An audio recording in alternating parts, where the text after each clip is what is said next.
And we're live on YouTube. All right. I don't wanna get undressed for a new person all over again. Binge worthy, that's what I've heard. Taylor, hello. Ansley, hello. Maggie, get some rest. Be safe. Appreciate you. W Maggie in the chat. I'm in NYC, which I do. Yo, Ryan, I have to DM this guy about golf. It has to happen. Next wave as opposed to previous wave. Casual sex implies the existence of ranked competitive sex. What a way to start the YouTube stream. I'm sorry, that was in context. Actually, no, it wasn't. Sleepy, hello. Zep, hello. If you're a Trump supporter, let me know in the comments down below. I'll bring you up. Clarity, hello. Jaded, hello. In the YouTube chat, I appreciate you. Josh, California. No, it was just like, it's a joke about words, all right? It's just a joke. I mean, it is true, though. Okay? Like, that guy's name was, what was it again? Next Generation. It was like Next Wave. That was his username. Next Wave. As opposed to Previous Wave. Next Wave is suggesting that there is a previous wave. The phrase casual sex implies the existence of ranked competitive sex. It does. Don't kill the messenger. It's true. Some people say it could also imply the existence of dress-up sex, like you do casual clothes, business cash sex. I don't know, dude. All right, I'm just spitting out theories. Oh my God, bro, what the hell could this person possibly need from me? I know, Rira. I'll be nice this time. Don't worry. What can I help you with? Well, you said you wanted Trump supporters, so I'm just here. I'll be nice though. I'm nice. So Donald Trump. I'm not even really supporter. I'm not really supporter because like really go fuck himself. He can go fuck himself really, but you voted for him, and I feel like I had to. What? Kind of had to, didn't I? Yeah, but I feel like we've had conversations in the past about like he's supposed to bring peace and like the economy's supposed also we had a conversation about the Constitution, which you didn't know, and that's why you dropped me. So don't pretend to read that document. You didn't read it. Okay. Can you just tell me about Trump, please, and like what's going on there? What do you mean? What specifically? Just specific topics. Yeah, sure. It's just the most that you can pick. I'm going to be very broad, so you can have the floor. There's a war, and there wasn't supposed to be a war. The economy was supposed to be good. The economy's bad. Those are intersected, right? What? Yeah. So then there's not, what war is there? The Iran one. That's a war? How's it a war? I mean, Donald Trump says it's a. I mean, Donald Trump keeps using the phrase war. Because you all keep using the phrase war. What'd you say?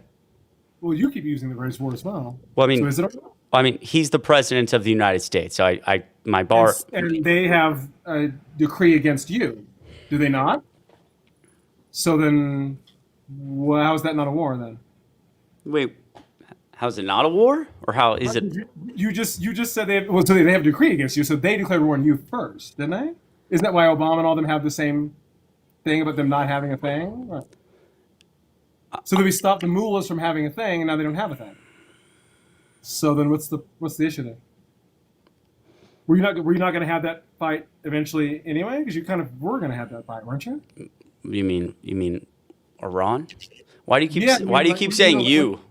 Well, yeah, because you're the side that you're fecklessly on. Like that, because you're not going to out-liberal me. That's why you're tour failed. You're not going to out-liberal me. So I'm critiquing my own self because I know that we have flaws. You don't seem to realize we do. We're the cause of the thing that you're mad at him for having to react to. So we're not, like the last president left millions of dollars of weapons in places that he shouldn't have left them in, and now they have all those weapons. So that's kind of your fault. That's why their neighboring countries. That's a completely different country. No. It's the same country because the countries around them don't like them. What war did we leave a supposed millions of dollars? It's called Afghanistan, sweetheart. Right. And the countries around Iran don't like those people because Iran attacked them. Do you not realize they attacked those people? Because they did. They factually did. That's why those countries don't like them, and they joined the fight against our wishes. Because Iran couldn't control themselves because they're run by religious fanatics. Okay, so then that's the problem, sweetheart. That's kind of the problem. Did you not see the UN resolution that happened on the 11th? Can I interject, Can I enter? well, so sure. What do you want? Can Anyway, I just wanted to. so the UN 11th, there was a UN resolution on the 11th where all the countries voted against what Iran did to other surrounding countries, and Yes. 138 countries voted, and even China and Russia didn't do their veto. Mm-hmm. So then that's- Iran's to blame because they're kind of the blame. Well, that's unrelated to the war. It's literally the same topic, sweetheart. That's no, literally what it is. it's not, because there's a lot. It literally is. There's a lot. It literally is. Can I March speak? 11th? Can I speak? You mean the days when you were mad about it? Right. So then it is. Can I speak? Wow, you're terrible. Okay, go ahead. There's a lot in between saying, I'm going to keep this really broad and simple. There's a lot in between saying Iran is bad and doing bad things and having UN resolutions against whatever things that they are doing poorly or bad, war crimes they're potentially committing, human rights violations. There's a lot in between that and attempting to wage regime change war. So. Regime change? Who's the regime change we changed to? Donald Trump says the regime has changed. You said. What regime change? I know I said that because that's how the guy you voted for is describing You it. did not say that at all. So that's how you Did not. There was no regime change. What was the regime change? wait. But Donald Trump said there was a regime No, change. you did. You did. What regime change? No, I'm using. What regime change? I don't know. That's why I was using that So phrase. then there is no regime change in your line. Cool. Thank you. Okay, so why did Donald Trump call it a regime change? Because you did. Donald Trump called it a regime change because I did. You literally did. You just did. Okay, but why did Donald Trump call it a regime So change? then why is there a UN resolution against the thing you said didn't exist but does? Okay. Okay, but So there was no UN resolution or there was? why is Donald So Trump? there was no UN resolution or there was? Why is Donald Trump? So the UN is wrong or you are? I feel like we're not in the right state of mind, chat. I feel like that's kind of. Am I wrong here? Am I wrong about that, chat? Like if you catch my drift, Jesus, that's gonna get clipped. My drift. All right. All right. Yeah, I've debated that person before, and it's really bad and really impossible to speak and stuff. But I feel like that was particularly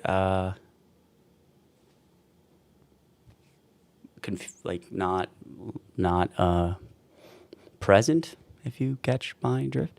Yeah. So do I have a warning on this live now? Is that what's happening? Are we good? I have a warning? Oh my God, Jesus. What did I even do? What did I do? Oh my God, I have to restart, bruh.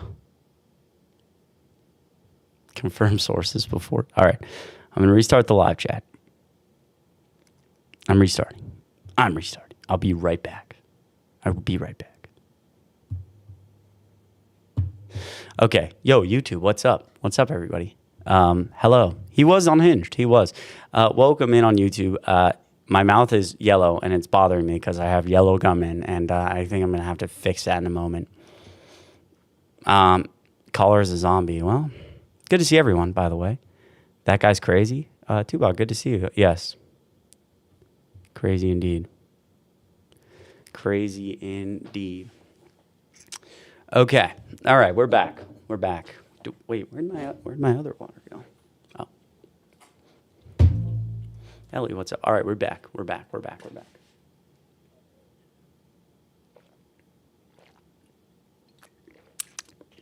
Been a long time, that's right. Mog, you in golf? Jason, buddy, when and where? Come on. Actually, you definitely do. I'm shit at golf, but I really want to get better. It's just really expensive sport. Yo, Brookie, thank you. I really appreciate that, actually. That means a lot.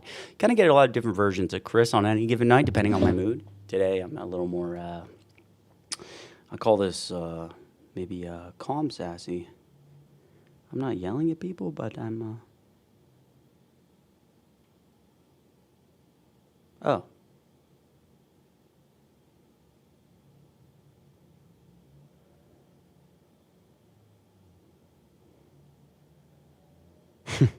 That's cool. Shout out, Sisson. The fall off needs to be studied.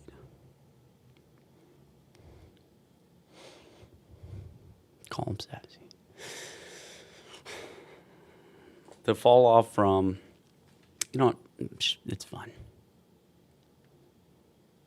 What's up, Maeve? I'm calling Chris out. What? He couldn't answer why Trump called a war? Yeah, no, couldn't. I was just... Yo, Shy, happy 21st birthday. Holy shit. Can we get some W's in the chat? That's awesome. That's so awesome.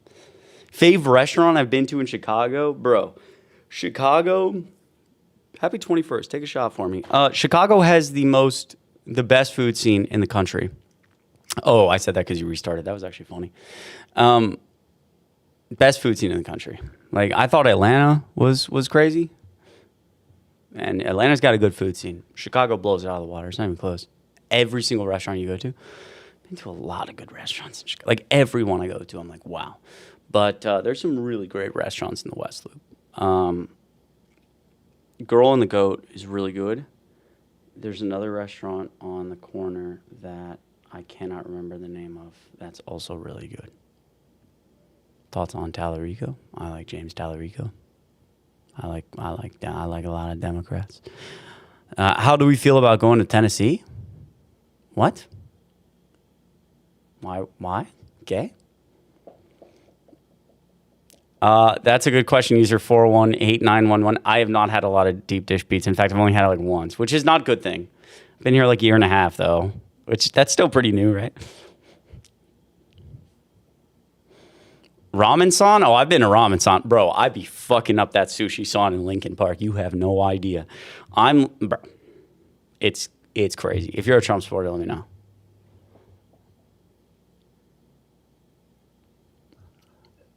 That's right, Data. Hello? Hey. Hi, how old are you? What? How old are you? 22. 20. Wait, hold Ryan. Could have been better.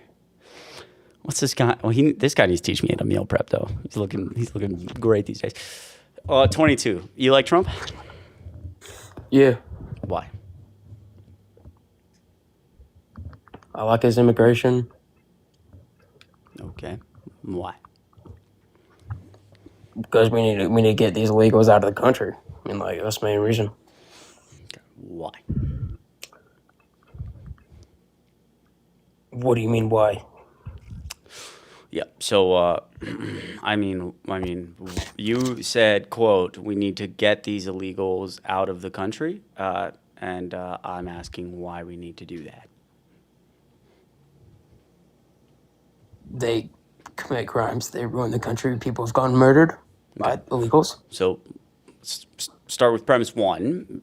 The undocumented people are far less likely to commit violent crimes than native-born U.S. citizens. It's been studied over and over and over again, studied by the state of Texas, I think in correlation with the federal government, also over like a 55-year trend. I think 3 Ivy League professors studied the data on this and came to the same conclusion that undocumented people are far less likely to commit violent crimes than native-born U.S. citizens. You or I are far more likely to go beat somebody up or take their life as opposed to some random person who came here across the border.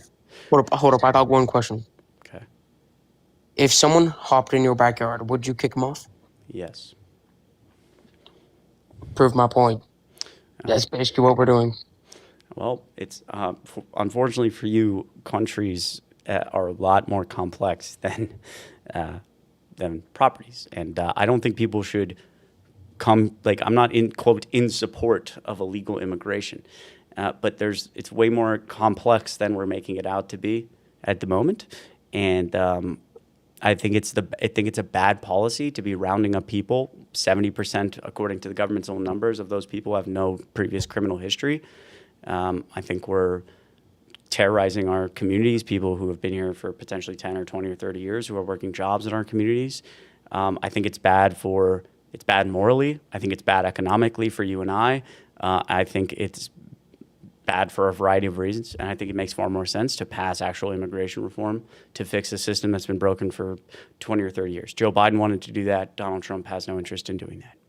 So, Did you know that Barack Obama deported tons of illegals? I do, but Barack Obama's policies, although I have my disagreements with them, obviously came from a far more humane place, right? And there's a difference.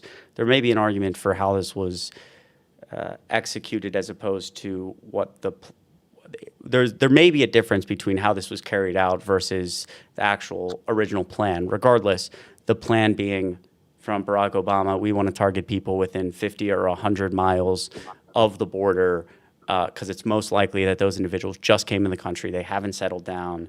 We don't want to target people in inner America, meaning like Central America, like in the Midwest, for example, because those individuals have probably been here for far longer and have families and are working in communities, et cetera. I think Obama gave a famous speech where he said something like, criminals, not families, like violent offenders, not children, as in who we're going after. Obviously, that's far different rhetoric than Donald Trump saying, we should just deport people who look brown because I believe they eat cats and dogs. Because Donald Trump's racist. How is he racist? Because he suggests that undocumented people are eating cats and dogs. And also, you should respond to the point I just made about Barack Obama and how his policy was far different. You can't. So Barack Obama, he deported people, what was it, 50, 100 miles between?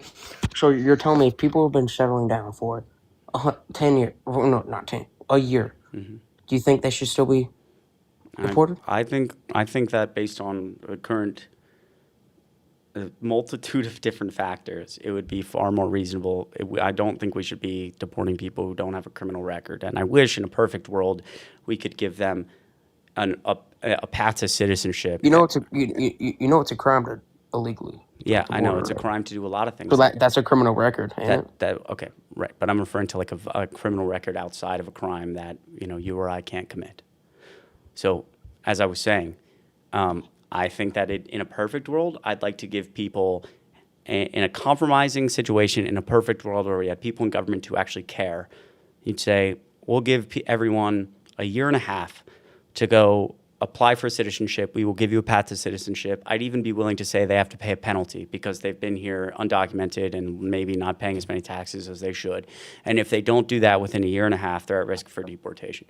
That is a reasonable policy, especially considering the fact that they've done undocumented people, and immigration as a whole has done wonders for our economy and our labor force.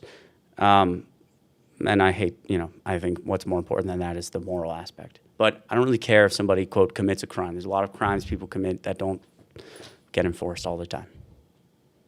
Well, yeah, but like... Have you ever jaywalked before? I jaywalk all the time in Chicago, and there's cops right in front of me. And you know what they don't do? They don't enforce that law because, I don't know, they have the discretion to decide whether they enforce it. So, who cares about someone jaywalking? Okay, well, that's kind of why I led with the question. I said, why do you care about people crossing the border Because. Right, and you just answered because your IQ is below 60. They ruin the country. They ruin the country. How's that? Like you still haven't right, exactly, Emma. You still haven't explained that. They also save you a fuckload of money on your taxes. You also just don't realize that because your blue or brown eyes and your white skin are too focused on, wow, that guy's brown, he must be violent. Because again, your IQ is below 70. So my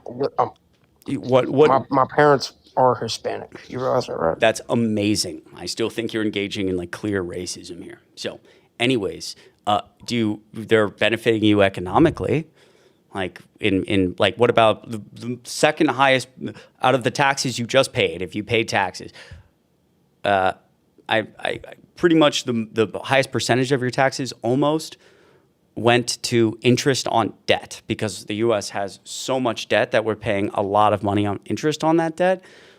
There's just a Cato Institute report that shows that immigrants as a whole and undocumented people have in the last 30 years had a huge surplus in the United States, and there's probably $2 trillion worth of debt that doesn't exist right now because of those undocumented people and the way that they benefit at least this part of the economy. There's a lot more complex issues here, I think, at hand, especially economically, if you care about that. Well, I got a question. If you think somebody's jumped the border in 2022, do you think they should be deported? In 2022? Mm-hmm. I don't know. 4 years. That depends on a lot of things. Sure. I'm sorry, not sure. That's not what I meant to say. I meant to say that depends on a lot of things. I have no idea. I think I just said that I would be in support of deporting people with criminal records. At this moment, I'm not in support of deporting people who are undocumented but have no criminal history. That doesn't make sense to me. Can I just be clear for a second? Can I just be clear for a second? Like, you gain nothing from that. Like, what do you gain from deporting people who are here who have no criminal history? Let's start there. I don't think people should be here illegally. I don't. I wish like I said, I wish there was we had a more perfect world right now where people were coming in legally. We had an immigration system that wasn't broken for the last 30 years. What right now, how does it benefit you to deport people who have been here for 10 years, who don't have any criminal history, who've been working a job and, benefiting your community? You're paying more money to deport them. So what do you gain? Wait, I got one question. How old are you again? Taxes? I'm 22. What year were you born? What year was I born? 2004. What do you do for a living? I just got out of college. What college? Oh, actually, I won't ask you what college. What state are you in, if you don't mind me asking? So I was born in Missouri, and now I'm in Kansas right now. Okay. Continue to your question. Wait, I forgot. Wait. What was I gonna ask? I think I asked. Go ahead. How are illegals saving my taxes? Sure, because they undocumented people. It's very clear that they provide a surplus in terms of our debt and deficits. So they contribute far more to the system than they take away. And therefore, because of most of your tax dollars are going to interests on debt, there is less debt because of their surplus. Therefore, you are paying less in taxes on interest on debt. Do you want to? I assume the follow-up question is going to be, how is it possible that undocumented people, when it comes to debt and deficits, are giving more than they receive? Actually, I kind of want to move on to a different topic. I kind of want to move on to, why did you vote for Kamala? Okay. What did she provide? Sure. Before I answer that question, I just want to say, this Cato Institute study, for anyone who's interested, is actually really fascinating and very well written. But it makes so much sense if you think about it logically, that undocumented people would be a net benefit on our debts and deficits. Undocumented people are obviously paying a host of different taxes, even if they're not paying federal income tax. They're paying, let's say, sales tax. They're paying maybe property tax. They're paying all sorts of different taxes. They are significantly more likely than documented people to be employed, and they're more likely to be employed and work longer hours than documented people. That's partly because of the average of how old they are.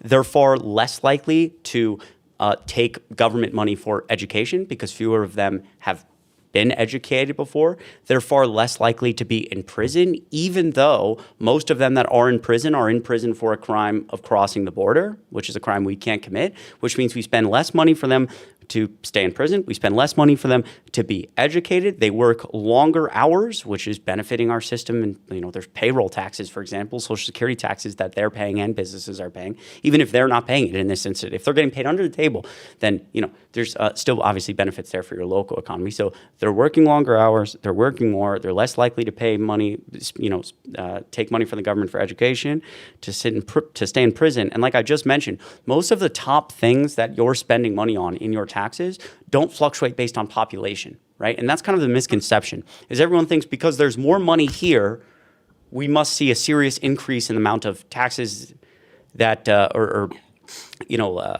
must be, like, they're using more services. All our taxes are going to services. That's not true. Most of our taxes go to things that aren't services. Interest on debt, military spending on NASA. Those are things that, like, if the population increases by 1 million or decreases by 1 million, that doesn't change. So it's a very interesting Cato Institute study you should read if you are interested in it. Anyway, I don't think that person's of age. So if you're a Trump supporter, let me know. Yeah, that's actually true. That's actually true, Uriah. And you're right, W's. It's actually very true. Thanks, Gary. If you're a Trump supporter, you can let me know.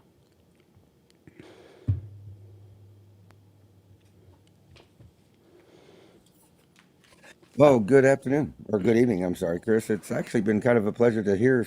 You've been very intelligent in everything that you've said. Thank you. I sent you an email. I was wondering Oh, maybe you might have some time tomorrow that we could discuss further, where I'd like to see if I could put your show here in Houston. We are the fourth largest market in there, and I feel that you might be able to educate both to the point. There was one little slip up. You did say something about the guy's IQ, which is the only fault you did in that argument. But that I was don't. probably not great. If you're interested, I'd like to get an email from you Well, and kind of discuss what we could do, and if you'd be interested, sure. Well, go for listen. the next step. Yeah, well, listen. I first of all, I really, really appreciate the kind words. Seriously, means a lot. Genuinely, I should not have said that about that guy's IQ. That was bad. And yeah, 100%. I'll check my email inbox. I have a management company who manages a lot of my emails, so I'll push it. I'll send a text. I'll be like, hey, somebody, let's loop some people in. Maybe we can hop on a call. And yeah, I'd love to hear more, man. Well, actually, tell me about this. So you actually have management. So what is it that you do for a living? I'm a radio station manager here in Houston, Nice. and I run a paintball field on the weekend. And I did vote for Trump. But that aside, what do you do? I mean, is this what you do for a living? Yeah. Not TikTok Live specifically, but like social media is essentially my full time job right now. So I post like videos on YouTube, videos on TikTok, Instagram, Twitter, etc. And I work somewhat here and there, and also do a lot of volunteering and free stuff in the political space in general. Trying to What I want what points me out and what's made me successful is that I'm pretty good at what I do. Um, Instantly looking at you and hearing you, you are the opposite of a Charlie Clerk. You are Charlie Clerk, but you're the blue version of him. I mean, he's the red version, you're the blue version, and you're more. I mean, you are on tact and professional, and so it's kind of refreshing. I mean, compared to all the other ones that are out here, let's let the kids skip school, let's or whatever. I mean, they're trying to get a point, and they end up blurring the whole thing by looking like idiots. You actually come articulately clean, and this is kind of nice. How old are you? I'm 24. I'm sorry if that's in. I'm sorry. No, that's okay. I'm 24. I You're appreciate the kind 24. words, by the way.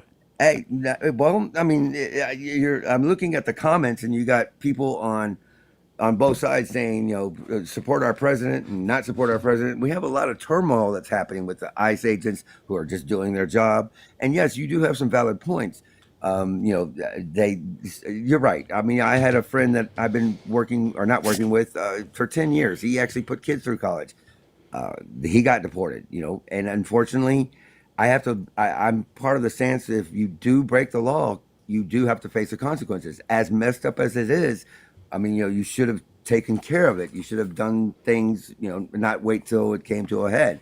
You're right. Those people that have been here for 10, 15 years that haven't committed a crime, have been, own a business, everything else like that. There should be an outside review that says, hey, you know what? You messed up. We're going to allow you to stay. You can't not just try to walk into France, Canada, or any other country without going through the proper channels. You're going to be screwed. We are the only country that does have that, I don't want to say open borders, but might as well. And is that our fault? Yes. You should have been better control over it. Is there people to blame? Yeah, we are. We should have put people more in power. We should have held more accountability.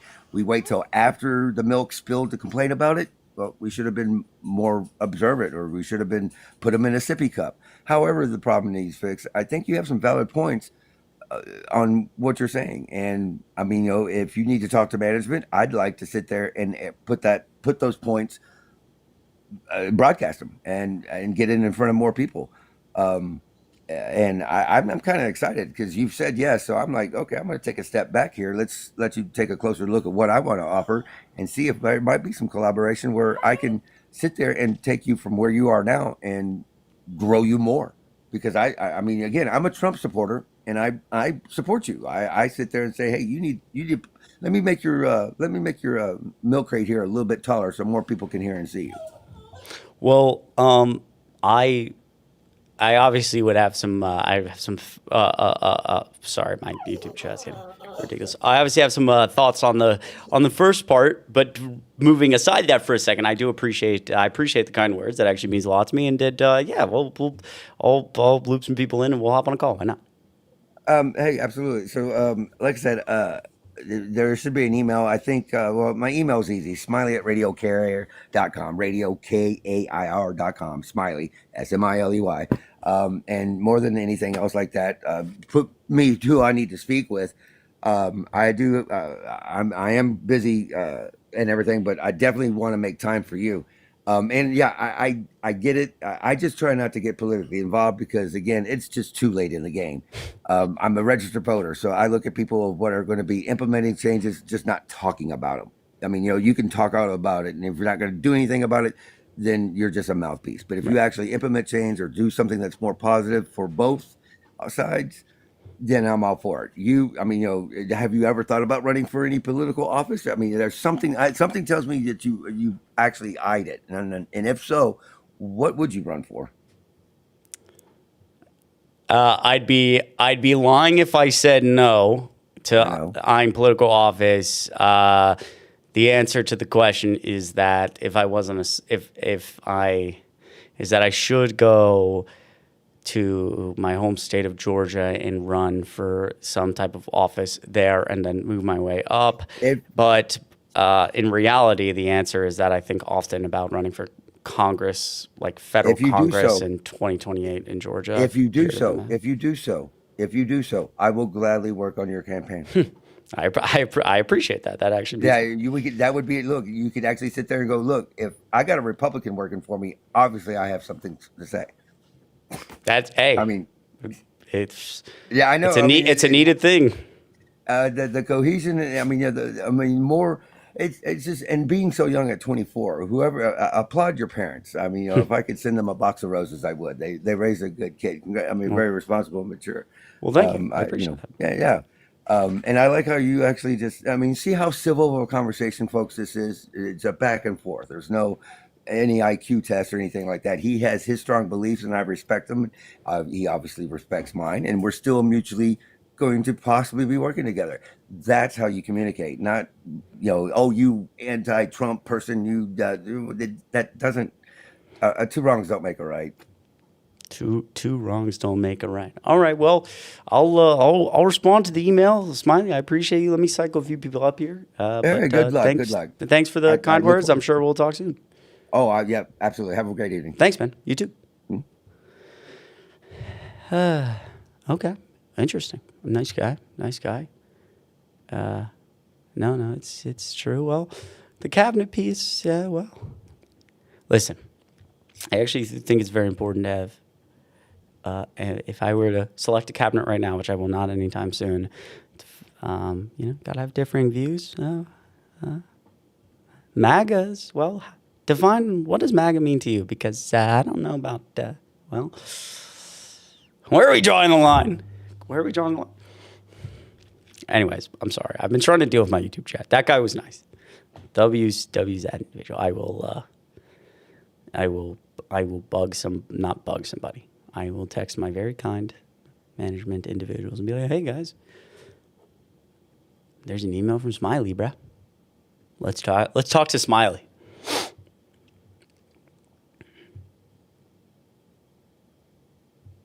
But also, talk to me, Smiley. Talk to me. When's CNN going to hit me up, though? When's CNN going to hit me up for the Abby Phillips show?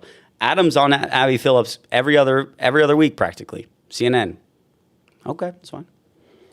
MS Now invited me to their after party in D.C. I'm not sure that's it's you know what? That's probably public, sort of. I mean, I'm not even going to be in D.C., so I'm not involved in that. But MS Now, where are you? MSNBC, great people.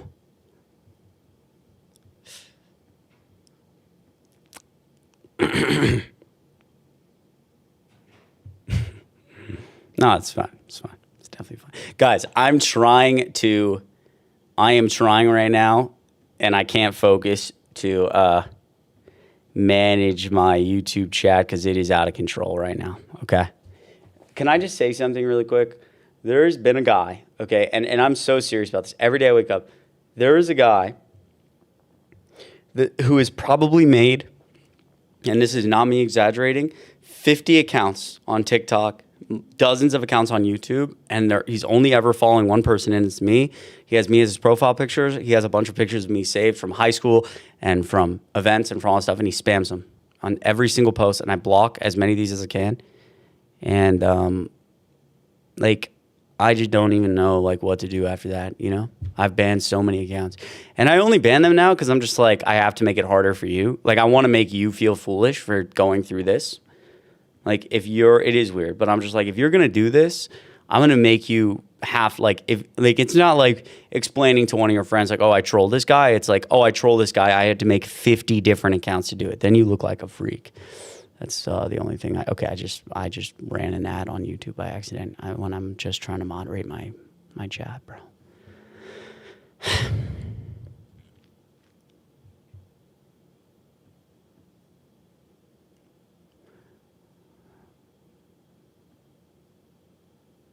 I might have to. It might have to be the case that. Oh, here we go.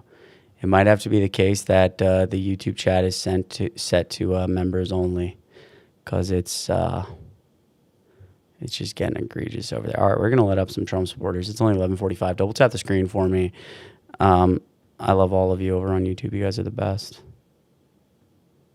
Tweakers be tweaking.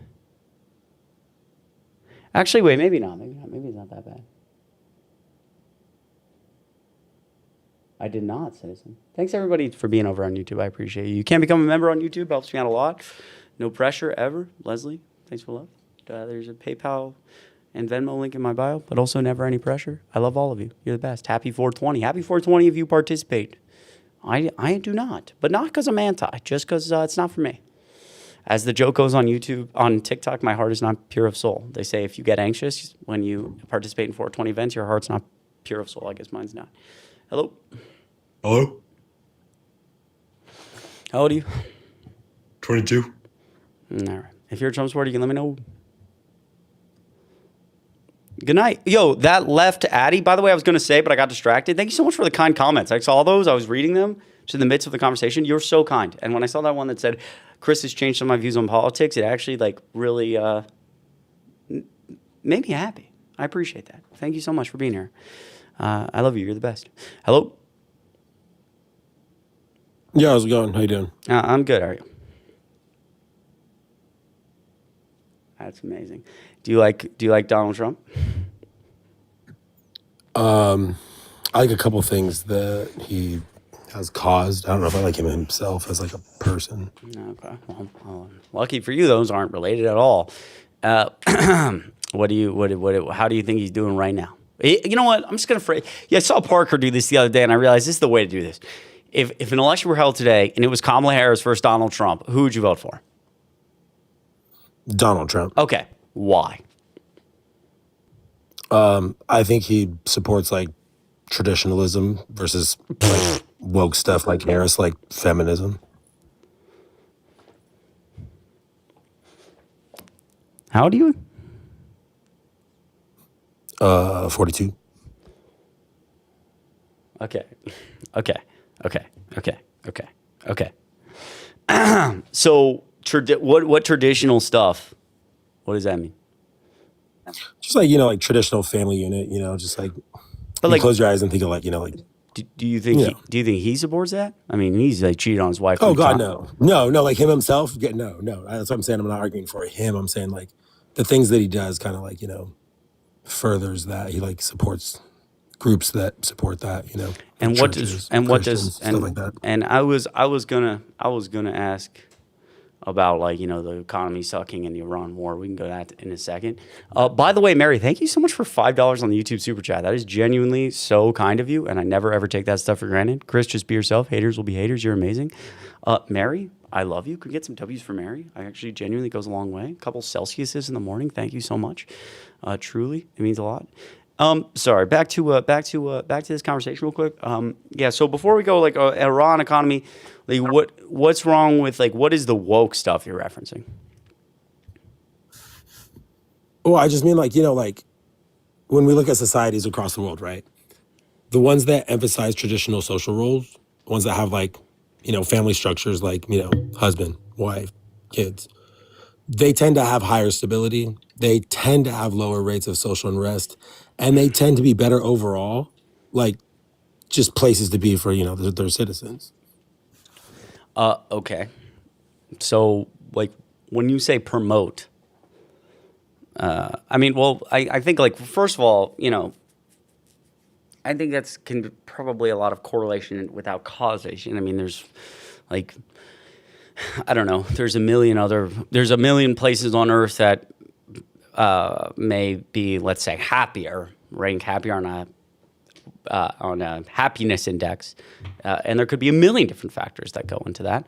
But regardless of that, like what I mean. When you say like you're suggesting that, for example, Kamala Harris or Democrats are promoting like something that shouldn't be promoted. Like, why do we not like gay people?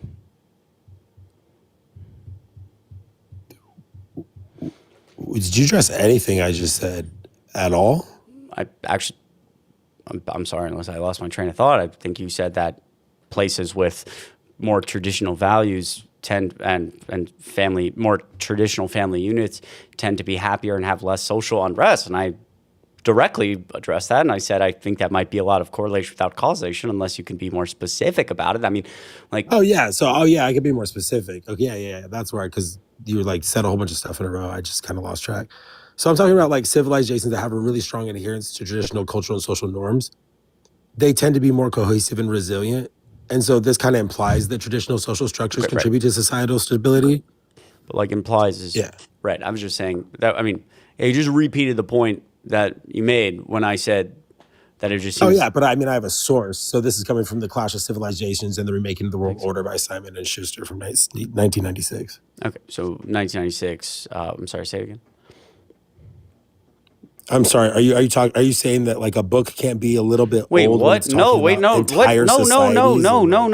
It's fine. The book's Jesus Christ. The book's fucking age is fine. I was repeating the year of the book, and I asked again for the title. I didn't hear. Oh, I thought you were belittling me in the year of the book. I was like, dude, it's not that. I mean, 1996 is a little. Yeah, no, that's fine. If I'm 42, that's fine. 1996. Okay. What's the name of the book? Yeah. So I mean, that's just. Hold on, let me go to the note for the books. Right here. The Clash of Civilizations and the Remaking of World Order. The Clash of Civilizations and the Remaking of World Order. All right. Well, I will take a look at that book. I think in relation to that, like, why do we not, like, again, when we're using the word promote, like, we could be, like, a little more direct in this instance about, like, Monica, great to see you. About like, like we're obviously talking about like gay people, for example. So like, why is that a problem? You just like cut it. Like we don't have to like beat around the bush so much, Not suggesting you're beating around I'll the bush. go to it. I'll concede with you that like one of the major talking points that people may have around this would be LGBTQ plus. That's not me specifically, but I would agree that a lot of people would find that to be non-traditional. I'll concede that. So wait, what do you view as non-traditional? Like I said like in my mind when I think of traditional, I think of like a husband, a wife, and like kids. That's what I considered. That's what I think of when I think of as traditional. Okay. Like family unit. Right, but okay. Okay. Oh, okay. And traditional social roles. You know what I mean? Like man is police officer, firefighter, things like that. Got it. Okay. Doesn't have to be, but I'm saying just like in general, you know what I mean? That's the traditional roles, and societies that stay closer to that tend to have more cohesiveness as a society, and kind of people kind of know what they're kind of aiming for in life instead of kind of being aimless and feeling like they're lost. Like a lot of youth and young adult, and I mean even middle-aged, adults that I come across feel that way a lot of times. I don't know if you see that or not, or if you think everybody 100% knows what they want. I mean, no, I feel like most people don't know what they want, but I feel like that's just like normal human experience right there. The world's a pretty confusing place. Can you give like And I'm not trying to pivot, but I mean, we're just having, is this a formal debate or is this kind of conversation? I kind of don't know what your style is. This is my first time being in your life. I mean, I've just was I mean, I don't really have like a specific. It's definitely not a very like It's not a formal debate. No. Oh, okay. I don't know. We were talking about like That's cool. we can be more specific about terms and stuff like that. It's like, well, if we're just having a conversation, I feel like the terms are okay. Yeah. If we were doing like a formal debate, I might want to be more specific than like promote or use something that's more Sure. accurate. Sure. You know, And that makes sense.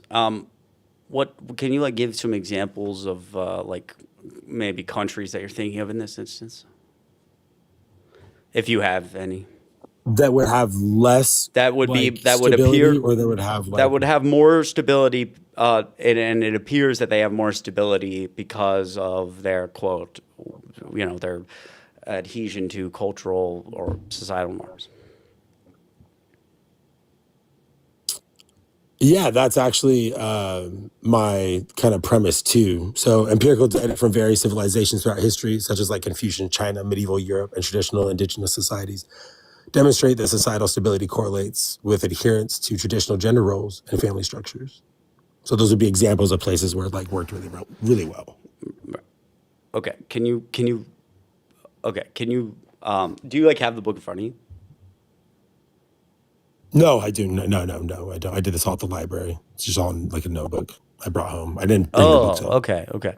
So what were the three you just named? I'm sorry. Oh, sorry. Confucian China, medieval Europe, and traditional indigenous societies, such Sure. as like Native American tribes. Sure. Like, do you think that that it's possible, for example, like, obviously, and I'm going to speak kind of broadly here, but like obviously, the United States is supposed to be, and I don't really think this terminology should be used anymore, but whatever. It's supposed to be the quote leader of the free world, and I think the idea that we are consistently supposed to be discovering the pushing toward some version of unlike what's supposed to be unlike the rest of the world, democratic norms, freedom, the liberty, the ability to be who you want and love who you want, and all of these things. So sometimes I wonder, like, even in those three examples, if like, especially being so far in the past, I'd be curious to know more. I'd be curious myself to just read more of the book as to, I mean, when you go somewhere like medieval Europe, what examples we're bringing to A, argue for the definition of social cohesion, and B, what the definition of adhering to, I mean, obviously it was much more common to adhere to traditional or cultural norms then. We live in a very different world now. I find it hard trying to imagine how you like begin to actually come up. I mean, I'm sure there is some argument laid out in the book. Oh, yeah, no, Drew, I just read books. So the book I read for that one was called The Origins of Political Order from Pre-Human Times to the French Revolution. But I okay. cannot pronounce, I think it's Francis Fukuyama. It's the last name's kind of Do you think it's hard possible? to Sure. Do you think? Yeah. Do you think it's possible to like? I mean, why do our? So it's not like when you think of the traditional family, you're thinking of a man and a woman and a child, and the man doing big strong man stuff, and the woman staying at home, etc. traditionally. Now, I'm not saying that you have to do that, but I would prefer to have a society where it's like young men don't feel so directionless and feel so judged for being masculine. I feel like we belittle masculinity so much now with the rise of feminism. That's not to say I don't support feminism, but I feel like I also support masculinity at the same time. And we need to find some kind of equal footing where like, yeah, one's always going to be trying to topple the other. And I think that it should be that way. I think there should always be some kind of level of competition so that you're cutting your teeth and you're staying strong and you're always representing your views and you're not becoming complacent. I think complacency is the problem with the United States right now. I think Donald Trump is a result of the complacency within our voting population. That's why the United States has such a small voting population. we feel like our votes don't matter. We feel like we're individuals in this sea of endless humans, right? Our cities have become so large and so bloated, and there's so much homelessness and poverty inside these places.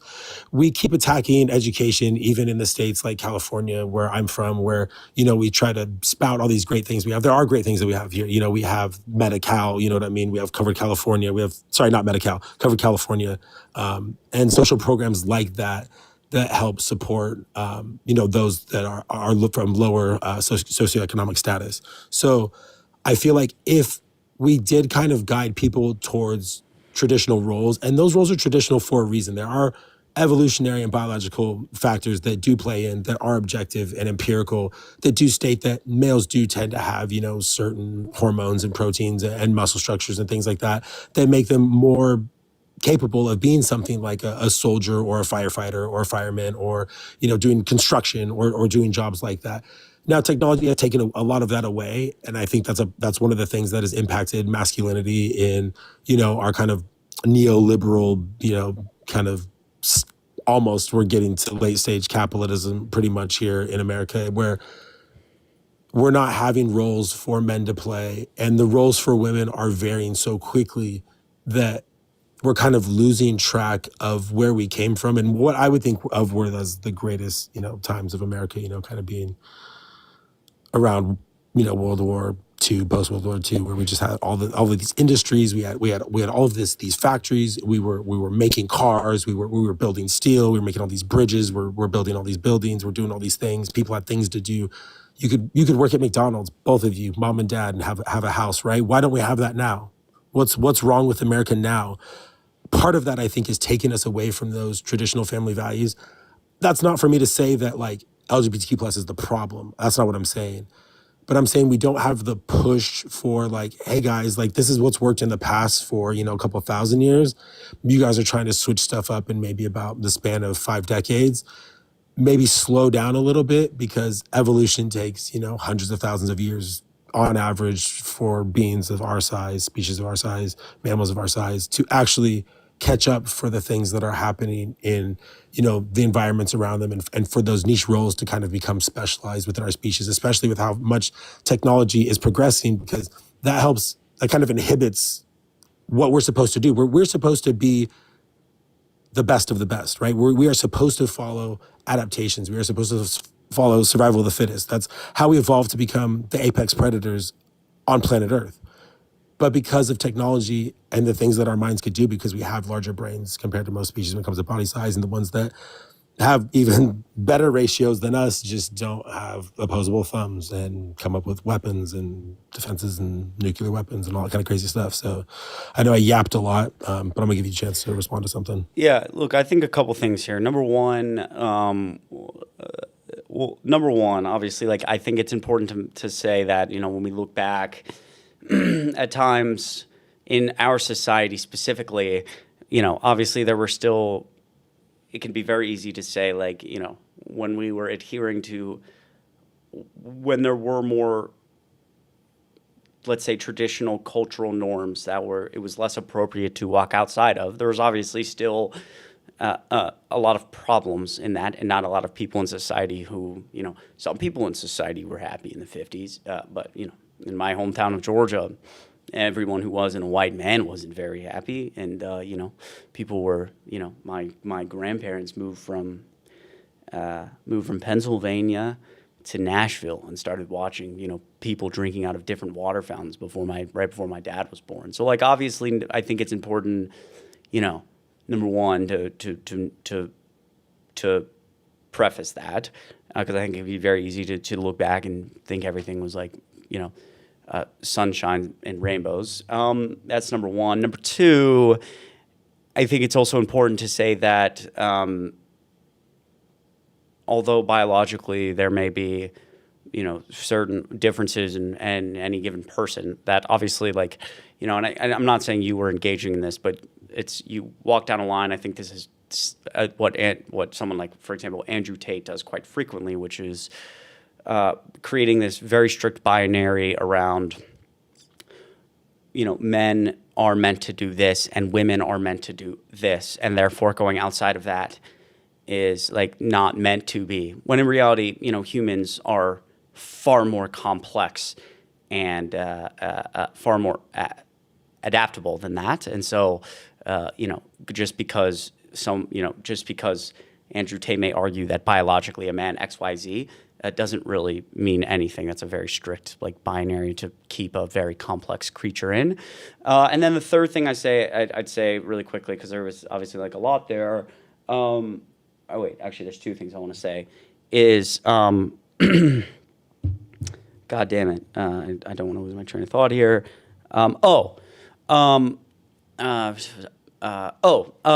Two things. Number one, masculinity, under attacked for being masculine.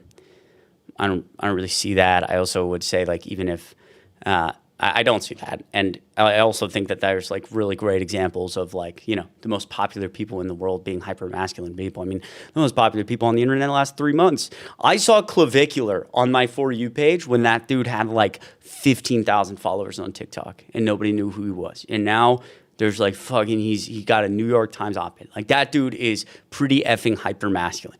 Or Sneeko or Andrew Tate or any of these individuals, and they obviously have quite a bit of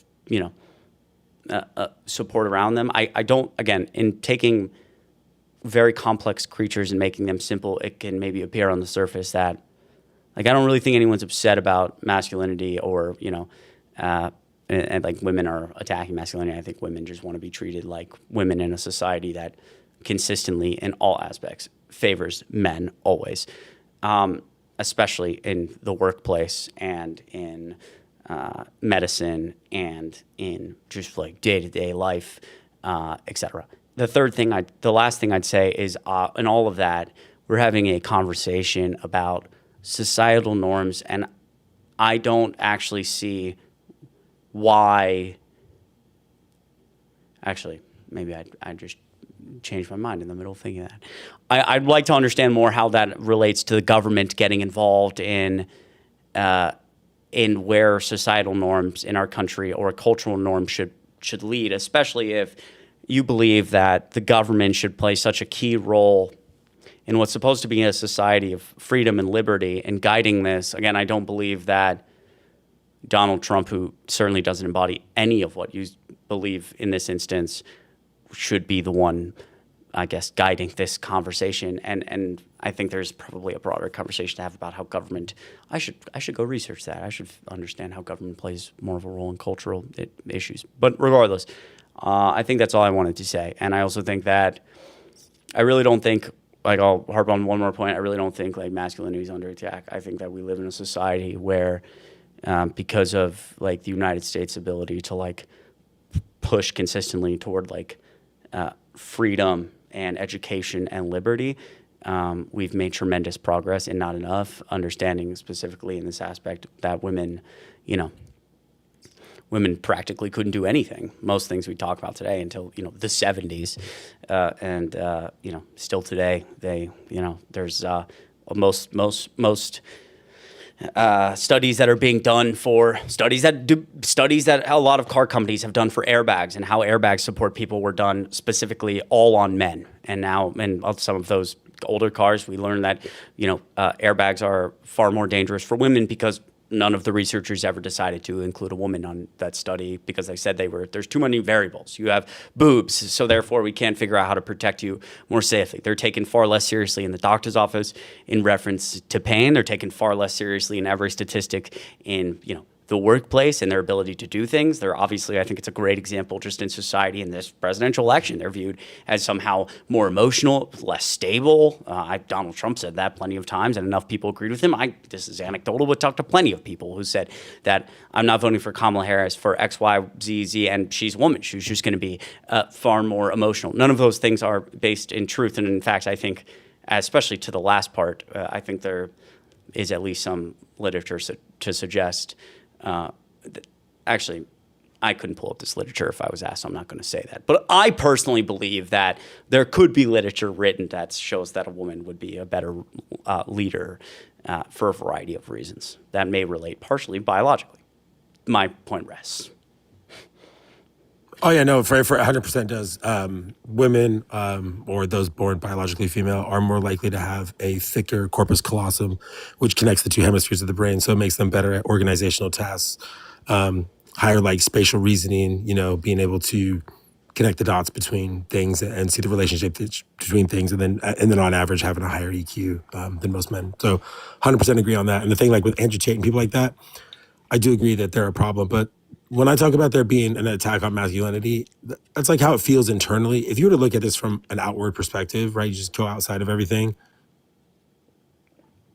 Women have on far for a long time, and I mean, it's gotten somewhat better, but it's not better, are the ones being attacked. But I'm saying in today's world, specifically, like within the last decade, I feel like young men more and more have felt attacked for being masculine. Like boys, when they're going through puberty, have high levels of testosterone. They want to be competitive. They want to fight. It's what gave humanity an edge when we were hunter gatherers, right? That's not going to leave us for millions of years in the future. We're going to always have that for a while. You know what I mean? Some people have it more. Some people have less. I have a really high, elevated level of testosterone, so I have to really calm my nerves. I get really passionate about something. People are thinking I'm angry. I'm not angry. I'm just being passionate. But when I am passionate, I'm loud. And that's a reason, because my testosterone is, elevating, all the different hormone levels in my body, and everything's, firing off at once. I have ADD, so I yap on a bunch of different things. Is there anything I didn't address that you said? Andrew Tate, masculinity. I think that's it. I don't know if there's anything What was that you'd want me to. Sorry. Yeah, go ahead. I was going to ask actually one more time. What was the name of hold on. What was the name of that book again? So there were two books. So for the first premise, when I was just talking about like societies, in general, the traditional family roles and structures tend to have higher stability. That was let me go to the note card that has my book information from my Emily format. Yeah, right here. The Clash of Civilizations and the Remaking of World Order. That's Samuel P. Huntington. I think it was published by Simon and Schuster in 1996. Yeah. Got it. Okay. And then for my second premise, I was using The Origin of Political Order from pre-human times to the French Revolution, and that was Francis Fukuyama, I believe. Got it. And that's from 2011. Got it. Okay. And then the last premise, I don't know if you want me to move on to the third premise or if there's anything else because I don't know if I got everything that you had said in that last one. You did, and I actually do appreciate the respect here. Before you go to your third premise, it is for me, it's 12:11 a.m. and I've got to cycle a few people up, even though I do want to continue this conversation. But You're awesome. Okay, yeah, I appreciate it. I appreciate it. I'm gonna check out those books. I'm gonna put a pin in it, and maybe we could come back to it, and I can hear your third premise. I just want to be able to get through a few more people before I end. I know. In an hour or two. No, yeah. But I appreciate you. I appreciate you understanding, and we'll talk again soon. Yeah, definitely. Thanks, man. You know what, chat?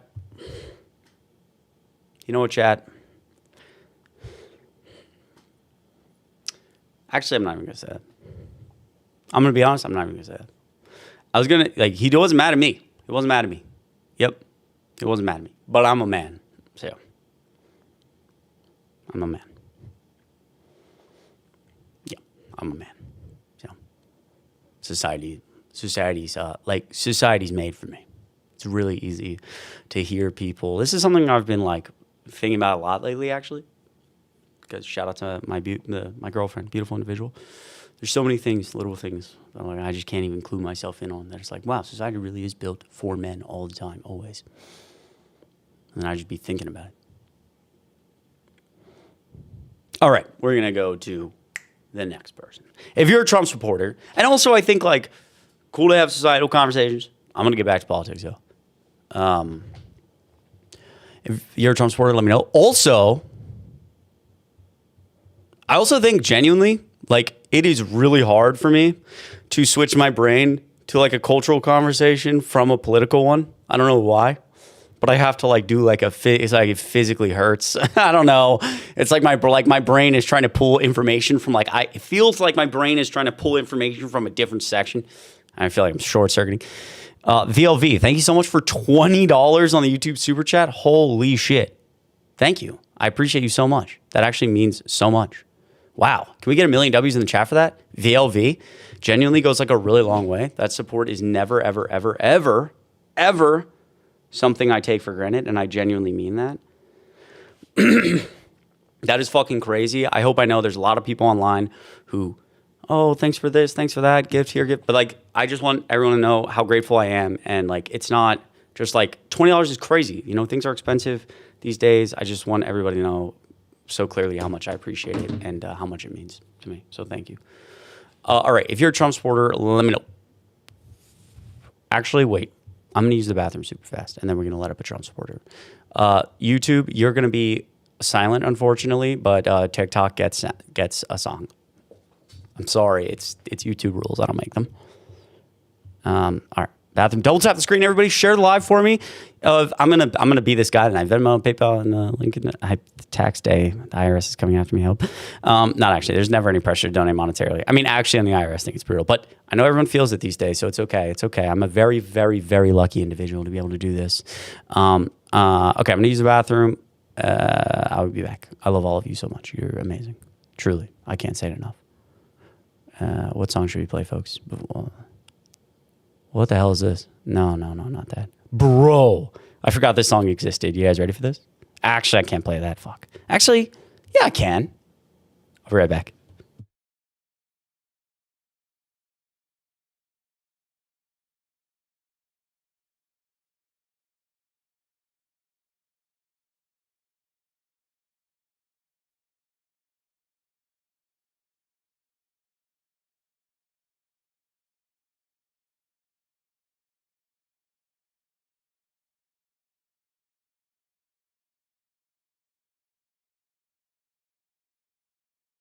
Bro, I haven't heard this in like so long. Classic right here.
Classic right there. All-time classic. All-time classic song. I forgot that song existed. I'm not going to lie to you. I forgot it existed.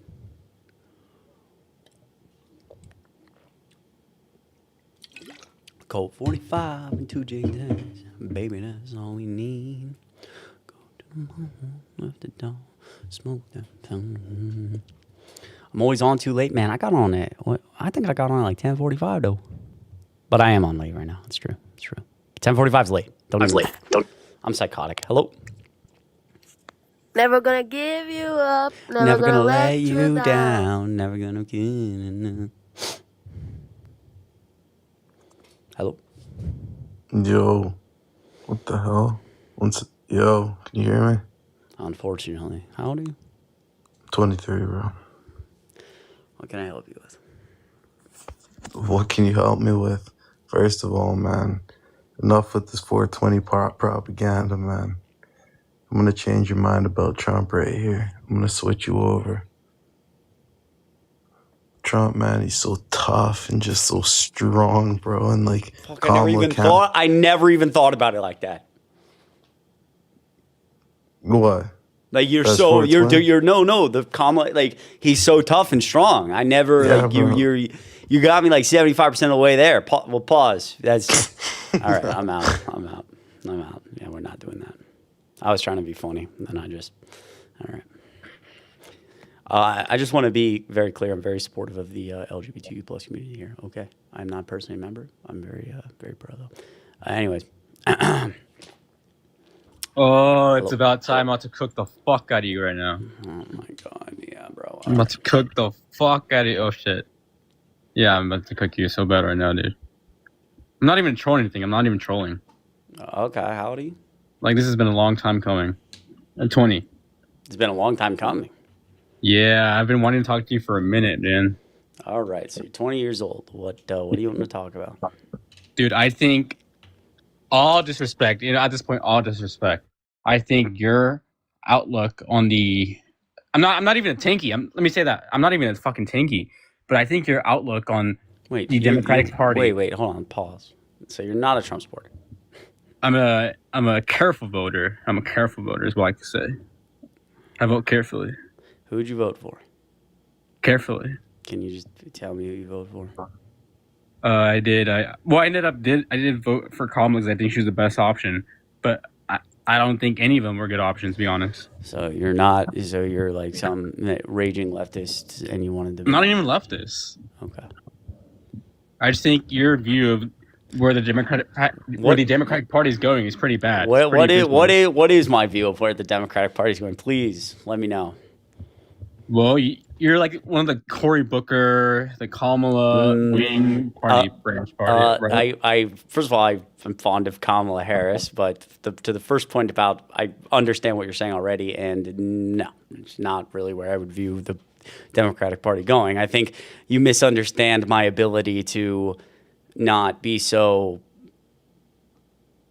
arrogant in my own viewpoints to believe that they must be the only right ones. I tend to believe right now, to the dismay of most of my moderate friends in the TikTok space, that I think the party's going toward a more progressive area. And I've said on my last 2 videos that you are moderate, man. Come on, now you're moderate. I'd love to see like a AOC run, for example. But I like Kamala Harris. I like Joe Biden. I like Zohran Mamdani. I like a large swath of Democrats who may have differing views than me personally. I'm just not so fucking arrogant and stuck up in my ways that I believe that I must have all the right answers. Chris, do you want AOC because of who she is or because of her policies? Those are 2 different things. Can you explain how those are 2 different things in your mind? Yeah, because like the Democratic Party right now, and especially their voters, are more about identity politics rather than like social policy. Okay. I mean, okay. My support You disagree? my support for AOC has nothing to do with like who she is demographically. It has to do with like how she how she speaks about issues, her personal viewpoints on issues, and her fight against Trump. I think, and especially her fight for, I think where the party's headed around, sucking money out of politics. Would you agree that we need to stop taking money from AIPAC altogether? I think AIPAC is probably one of, if I had to guess, one of the most misunderstood things in. Oh, there it is. No, you didn't let me finish. Sure. I'll mute. Because the answer to your question is yes, but I was putting a asterisk. I think it's misunderstood, and I think the discourse around it is super toxic. But the answer is yes. I think that we should stop. I think the push has to be, whoever's running in 2028 is not taking any corporate PAC money, is not taking money from groups like AIPAC, et cetera. I think we need to draw a clear divide. And I think that money in politics and the lobbying that's happened is a lot of the reason, not the only reason, obviously. And I'm certainly not trying to take accountability away from Donald Trump, but it's some of what has a lot of what has led us here as a distrust in government and people getting super rich. So yeah, I think that we should not have people taking money from AIPAC or other corporate PACs. I just think, again, this goes back to my first point, which is I just think the discourse around so much of this stuff is so toxic these days. And instead of harping on AIPAC, which has led to like groups that are super like AIPAC Tracker is the most fucking dishonest, ridiculous thing I've ever seen, and is just like the loudest voices are frankly, especially in that sphere, are the dumbest and the most. Because Track AIPAC, for example, is fucking garbage. Track AIPAC is literally a fucking graphic that shows if somebody donated to you who also donated to AIPAC, then you've taken money from AIPAC. What the fuck is the litmus test anymore? I think no. Let me finish. Isn't that important? Let me finish really quickly. Go ahead. To the people in the comments saying AIPAC defender. I don't like AIPAC, and I don't want politicians to take money from AIPAC. This is the point I'm making here, and it's kind of being proven in this moment.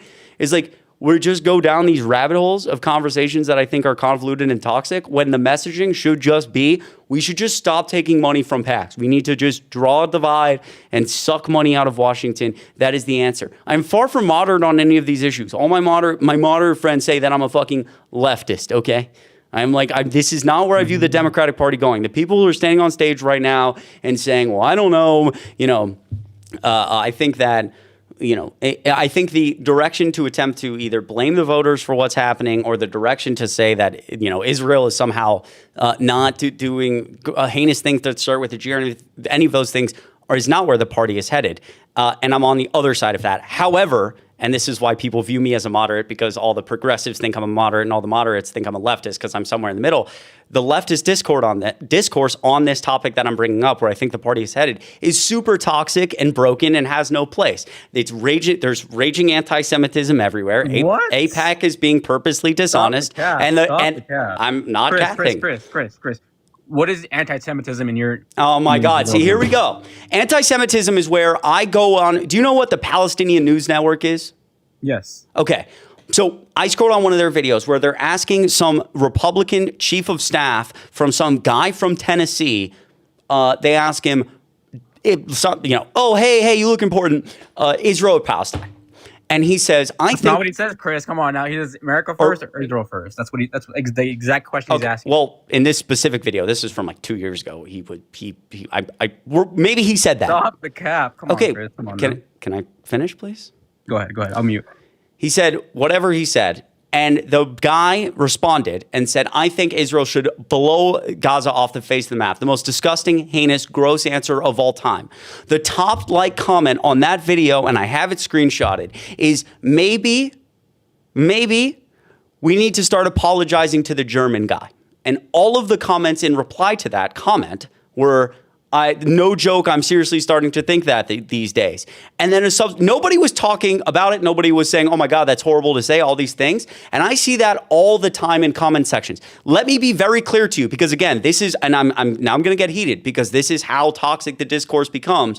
Because I bring up anti-Semitism, I immediately get this guy telling me, what's your definition of anti-Semitism? I get people in the comments saying I'm an AIPAC defender. I think the state of Israel currently is committing what starts with a G. Netanyahu needs to be thrown in jail with the key thrown away. But I refuse to accept this toxic, trash-ass discourse with this fucking raging anti-Semitism that is everywhere. And yes, shut the fuck up. Shut the fuck up.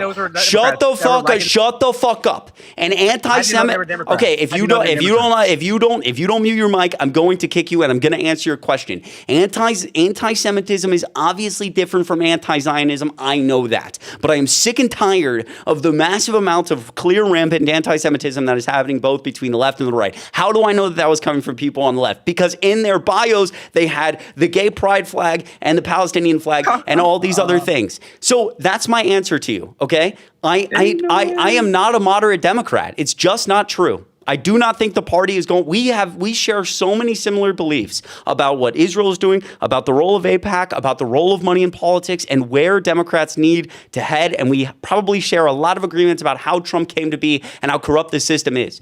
But I'm telling you, the reason I don't engage in these conversations is because it's toxic and not helpful. We should be, I think, both of us should just be being like, yo, no more money in politics. Does that include AIPAC? Yes.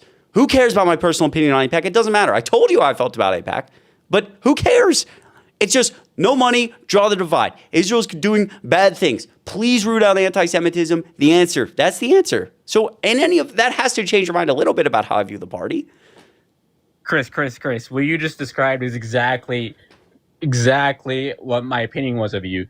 The reason why Democrats are not taking a hard line against AIPAC is because we're so afraid. We're so afraid of coming against Israel because of the threat of being "quote unquote" anti-Semitic. We're so afraid of being labeled as something as we're not because we're crybabies. We're afraid of offending people. That's why we'll never get. We're not afraid of offending people. I think that as a Democrat, one of our values is helping people who are persecuted. I think that anti-Semitism, just like racism or misogyny or any other things, is a real threat, and we can simultaneously believe that the state of Israel is committing atrocities and we shouldn't send them more aid, while also saying we need to root out. Doesn't believe we're committing atrocities. Okay, dude. I just spent all of my goddamn time for the last 6 months making sure Juliana Stratton got elected to the Senate in Illinois instead of Raja Krishnamurthy. She herself takes AIPAC money. She was defending AIPAC. She doesn't take. This is literally. Shut the fuck up. Do not unmute your mic. Do not unmute your mic. This is the exact point I'm making, chat.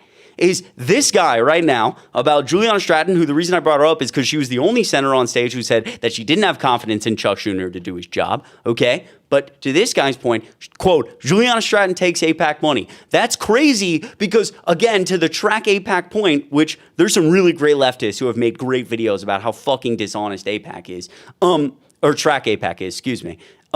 Track AIPAC is counting people who donated to Juliana Stratton who also donated money to AIPAC. That is an absurd litmus test. Are you telling me right now that if I run for Congress and millions of, let's say I run for Senate and millions of Georgia voters want to vote for me, and I give my opinions about Israel, use the G word, all these things, suck money out of politics, and people decide, you know what, I'm in, but I donated to AIPAC 5 years ago, but I'm still in. I'm donating to Chris. I'm going to be put on the track fucking AIPAC thing? Like, this is absurdity.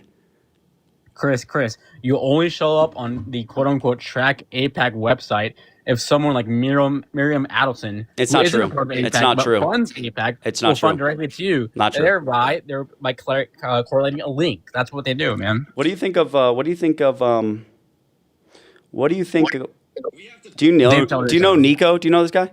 Yeah, I've seen him around, yeah. Okay, let's listen to this video he posted the other day. Oh, here we go. Talk about Track AIPAC. You've probably seen their graphics, and I have troubling news that essentially means that all of their numbers are wrong. So I was sent an Excel doc of their tracking of James Tallarico, and it's bad. If you look closely, the majority of the funds that they're tracking in their graphics are from lobby donors. What we discovered is how they define a lobby donor is anyone who has ever given an itemized donation to a pro-Israel or Jewish PAC. If this doesn't sound insane to you, here are 3 reasons why this methodology is insanely stupid. Number 1, a we looked at the pro-Israel lifetime PAC donations of the people in the spreadsheet. Some of these individuals only gave $200 and not to AIPAC. Guys, someone that gave $200 10 years ago to the California Jewish Democrats is not in the Israel lobby. Yeah, so to that point, right, it was, again, how we're defining lobby voters, not just to AIPAC, but to, quote, Israel-aligned groups. He's literally in the spreadsheet. Someone 10 years ago gave $200 to the California Jewish Democrats. Okay, again, and this is where we're going to start to bleed the line. Because you have a group of people who define themselves as Jewish Democrats does not make them fucking pro-Zionist or AIPAC. And we're talking now about donations under $200 from 10 years ago. Again, James Tallarico, who has taken this much money from PACs, including AIPAC, he's taken this much money. On the AIPAC tracker, it's $150,000 because, and again, Nico, who does a great job at what he does, he works in Congress all the time, literally got the spreadsheet, and one of the $150,000, one of them was somebody who had donated $200 10 years ago to the California Jewish Democrats. This is That is insanity. It is an insane litmus test. It is toxic. It is purposely for clicks and views, and I think it leads people down a rabbit hole of anti-Semitism. It's just the truth. The California, just because there's like the Illinois Jewish Democrats, like we can't just demonize a group of people because they're fucking Jewish. This is crazy. And it is so insane. It is so insane to me, lastly, that I can sit up here and say people shouldn't take money from AIPAC. Israel is committing the G word, all of these things. And when I say, hey, I don't like anti-Semitism, it's Chris is a moderate and Chris is this and Chris is that. Nobody will talk about it online because they're too scared, but I will because it's fucking bullshit. Chris, notice how I brought up Chuck Schumer and he immediately went back to anti-Semitism. This is the problem with the Democrats. We want to call out the issue, but we're so afraid of being anti-Semitic. We're so afraid of stepping on toes, stepping on lines that we're never getting any progress. This is exactly. Wait, Hold on. Chris. Wait. Did you On vote this, for Daniel Bliss or Abu Ghazaleh? Daniel Biss. Of course you did. Wait, why? Wait. No. So this is the point. This is the point I'm making. First of all, I didn't vote for Daniel Biss because I'm not in that district, but I promoted Daniel Biss. I interviewed him, and again, I want to point out two things here. Number one, we are making progress as the tide really turns, especially for Democrats in Congress right now on voting to give more aid to Israel. That's number one. But number two, again, this is where this specific conversation dives into a void of shit. Daniel Biss is listen. Kat Al-Ghazali knows who I am, and she doesn't like me, okay, because she's in the fucking same media sphere or was. She is objectively the wrong candidate, okay? Yeah. Let's talk about the differences between Daniel Biss and Kat Al-Ghazali. Kat Al-Ghazali moved to Illinois a year ago. 1 year ago. She's from fucking, California. She lived in D.C. to go to school. Daniel Biss grew up in the district. The mayor of Evanston, I talked to him about the actual on-the-ground work he's done, for example, to fight ICE. He lobbied to take down, there was these cameras tracking license plates numbers. The judge ruled to take them down. The company wouldn't take them down. ICE was using them. So Daniel Biss went around the city of Evanston to protect his people and put trash bags over every single camera. That's a guy who's worked in government, who grew up in the district, who knows what he's doing. He's the right candidate. And furthermore, I actually think you're achieving less of what you want to because the people in that district sent a clear message. You cannot come to, again, Congress is supposed to be about representing your district. Kat Al-Ghazali, you lost by 4,000 votes. What are you talking about? The clear message was we don't. 4,000 votes is a clear message. What state do you live in? I'm in Chicago, but I won't say where. Okay, you're in Chicago. Are you in that district? No comment. Okay, no comment. Fantastic.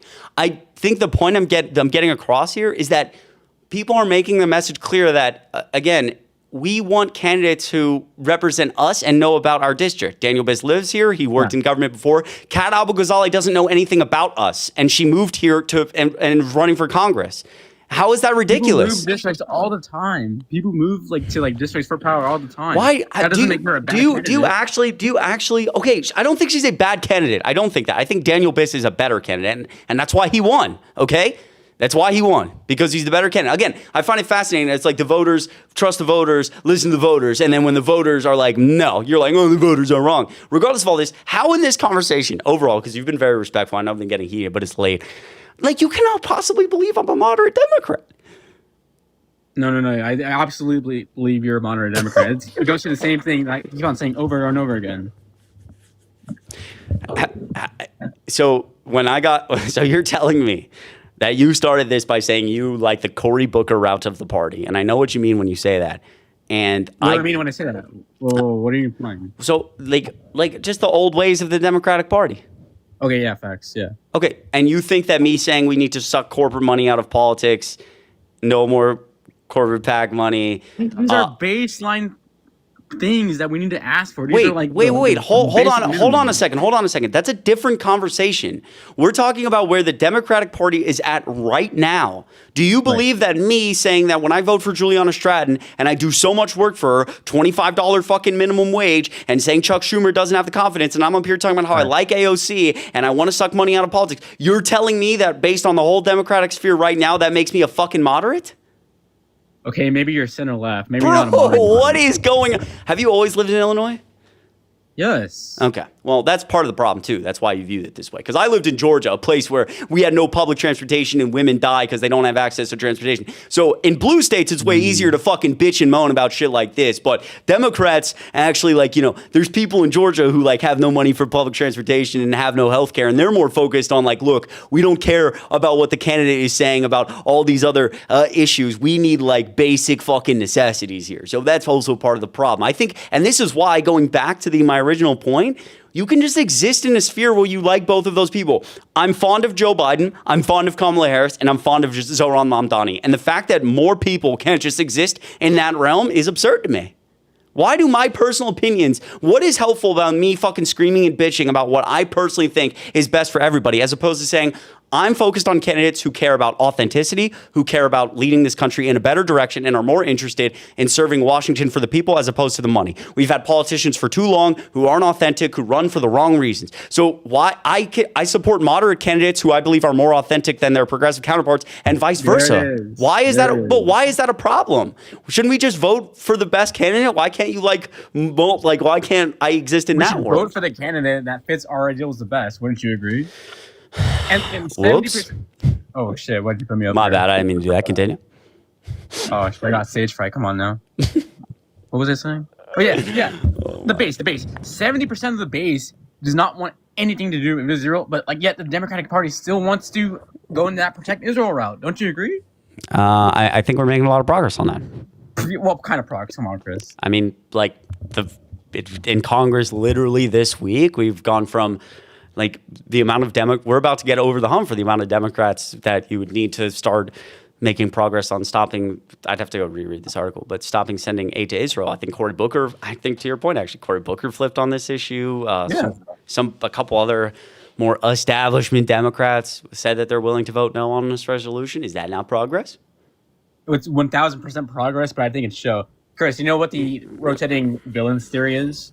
The what? The rotating villain theory? No, please.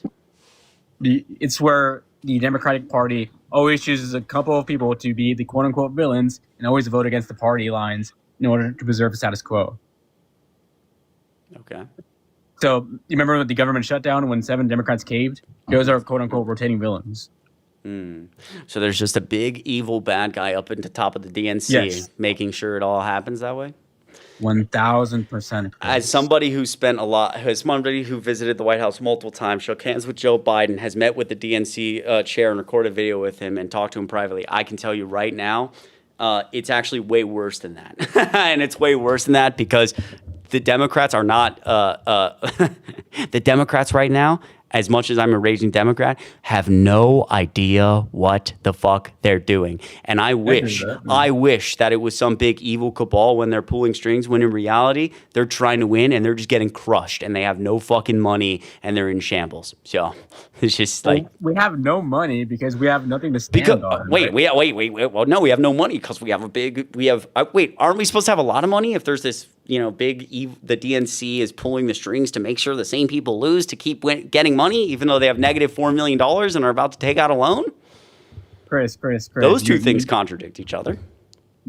No, you have no idea. No, that doesn't make any sense. Mm-hmm. Someone controlling the strings of who gains power and who loses it is different from the funding of the Then money, why right? vote?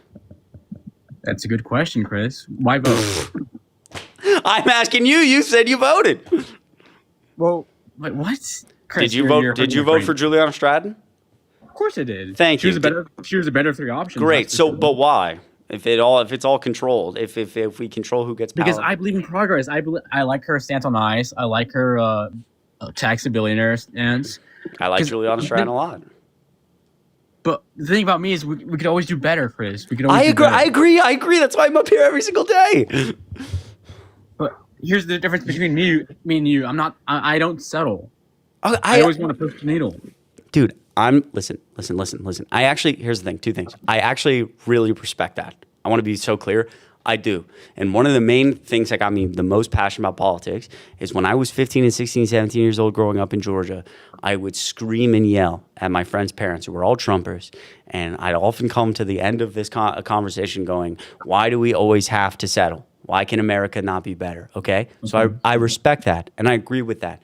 We are actually very similar. I think that my idea about how to get there and get there effectively and effectively make change in this moment. Specifically, not even you and I agree about a lot of what needs to happen and a lot of honestly how it needs to happen. We may disagree about the conversations that need to happen to get us to a place to make that change, to make it happen.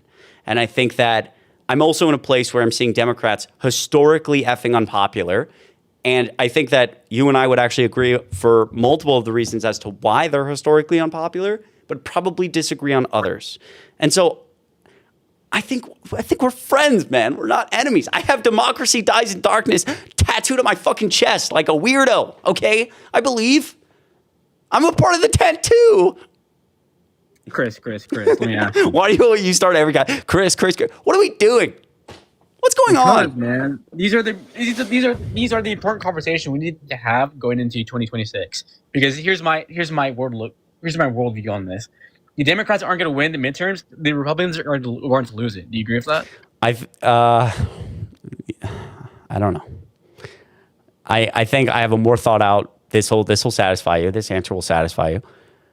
I think that if we continue at this pace and assume that if we are going to dominate the midterms, I doubt it. Okay.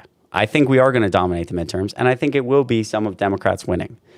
I think there is a problem, as I've spoken about, that if Democrats don't start to, if we say everything's fine, we could run into in 2028 into a 2016 scenario where everything is not fine.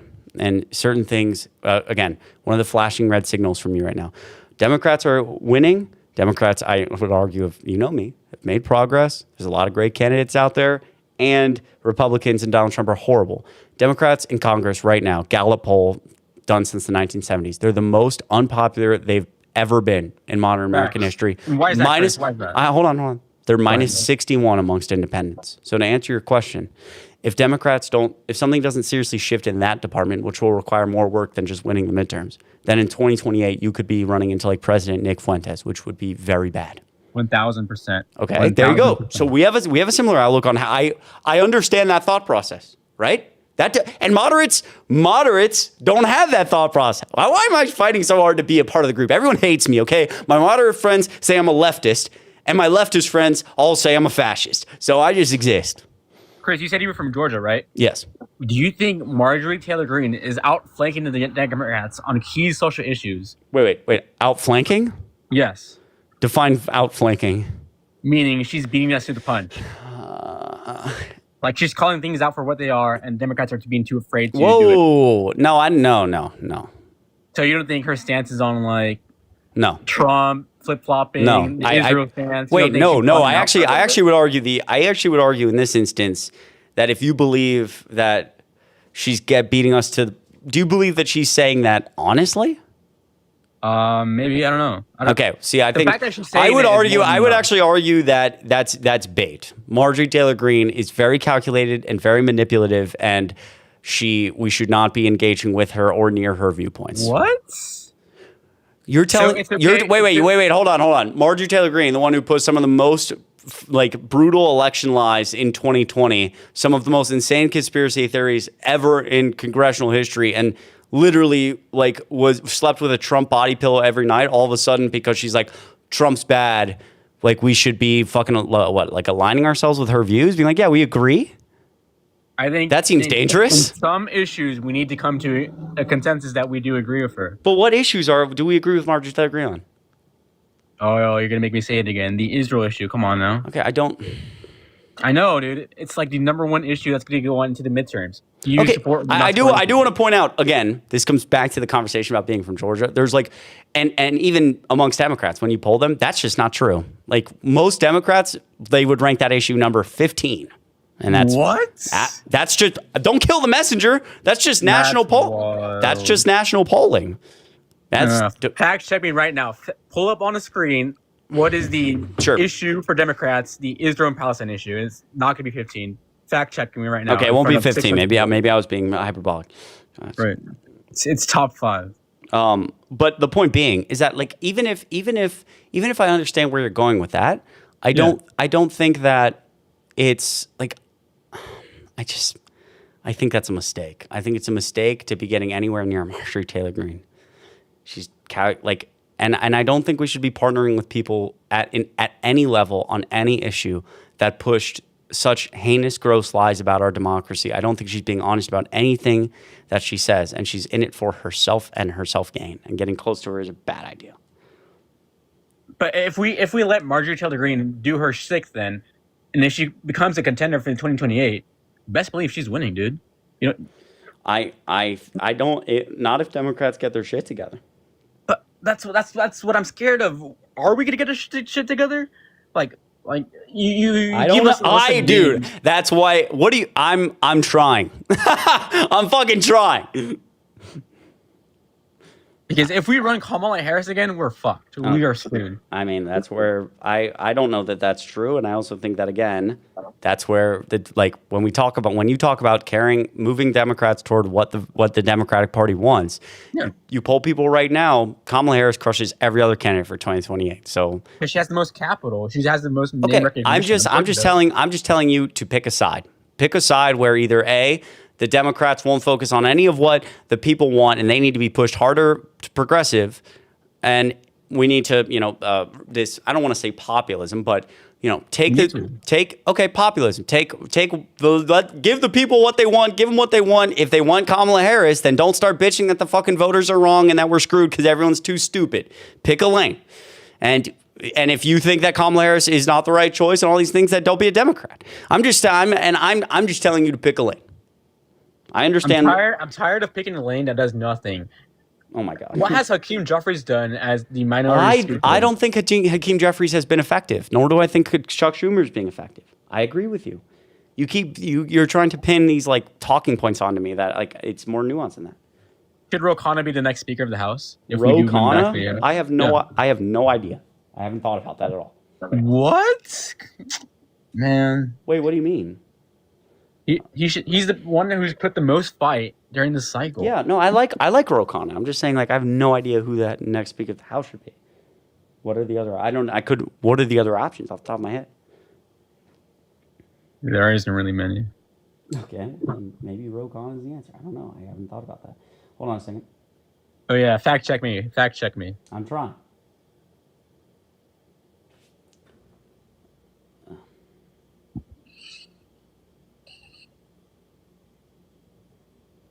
Oh, I already know who you're gonna vote for. And if you're in Michigan, would you vote for Mallory McMorrow or Abdul El-Sayed? I don't know. I already know your answer. I haven't. Can you stop it? Okay, listen. Been nice. You don't have to be a dick. All right. You've been nice. You cussed me out 5 times. I've been the nice one. Okay. You know what? Touche. To answer your question, I was actually thinking about that today. I don't know, and I don't know only because I really haven't looked enough into that race. I just haven't. I know. I understand the setup there. I'm not sure. I'd have to go look a little bit harder into that. No problem. I'd be keen to vote for who, again, I think is the most authentic candidate, who cares the most, and who would be the most effective. And that does not relate to me as much about their views on being very progressive or very moderate. I tend to be really focused on authenticity. You need to be authentic. I just want to say What do you think? 200 viewers. So W me for gaining 200 viewers. All right, bro. W me. Wait, let me see. Let me wait, I need fact check me. Go ahead. Most important problem, but this There it is. Hold up. Number one's affordability. No, but hold on, this is just not. Give me a second. Look at Emma. So embarrassing. Facts. She's calling you embarrassing for taking a long time to do it. So fact check me, Chris. Come on, man. Bro. I can tell you remind me like some of my friends. You're a funny guy.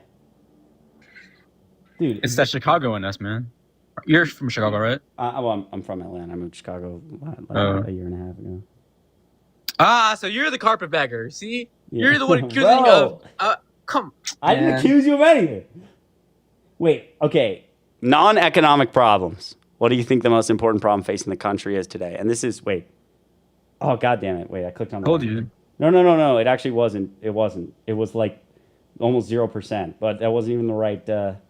I'm trying to find I've seen this poll. Hold on. I want Democrats, not just...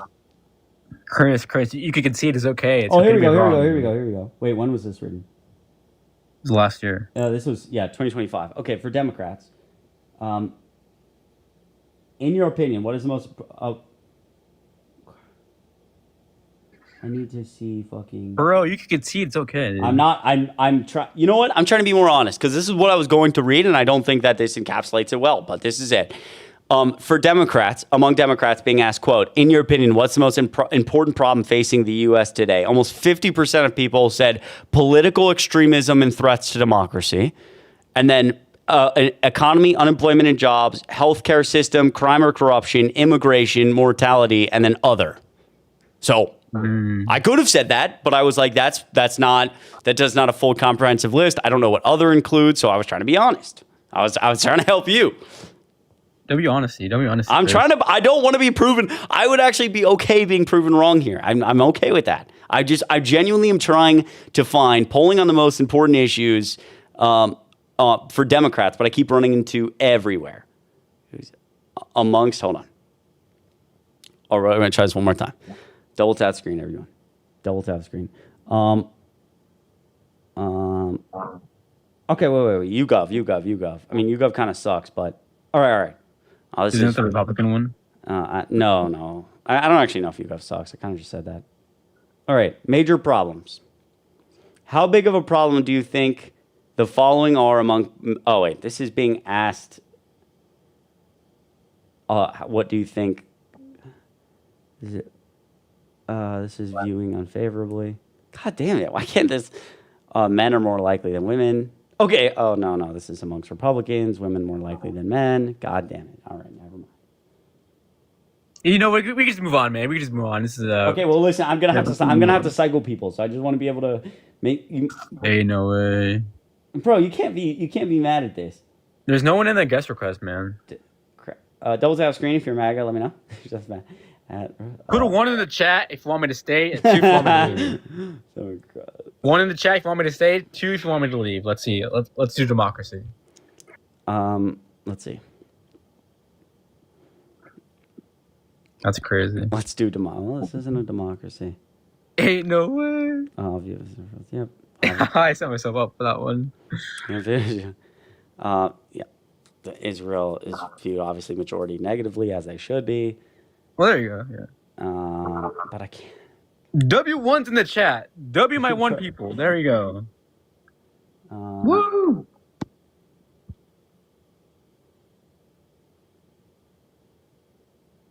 Hey, Chris, control your mods. They just muted someone who put a 1 in the chat. Control your mods, man. Bro, you can't.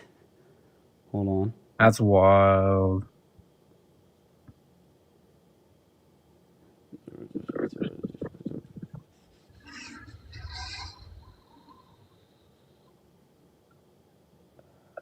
Yo, L mods for that. L mods. Bro, yeah, all right. I gotta cycle people. I cannot find this, and I swear. Why can I not just like find like whatever, bro?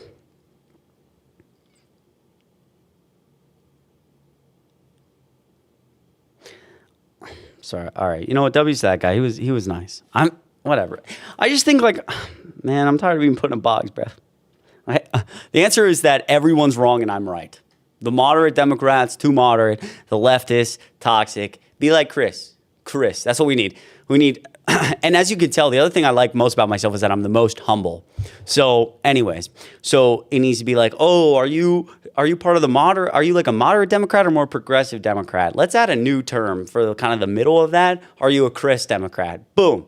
And again, I really like myself because I'm humble, but start using that terminology. Be like, oh, are you like, what? You're a Democrat? Like, what? Are you like a leftist? Are you like progressive? I'm a Chris. Boom. Tia, good to see you. All right. Oh my God, how's it 1 a.m? Christmocrat. Well, humble, very humble. Are there any? Okay. Is there? I don't know, dude. I don't fucking know the answer to any of these questions, dude. Who am I? Are there any MAGA in the chat? Wait, so you're not a Democrat? I am. I'm a Chris Democrat. That's me. Rookie of the Year pick? Lillian asks. For the NBA? Bro, it's got to be Coop, right? Coop. Who else is in that conversation? I mean, there's no one, but there's somebody else I'm not thinking of. Oh, Victor Wembanyama. Fuck. Nah, it's got to be Cooper Flagg, VJ Edgecombe? He's not a...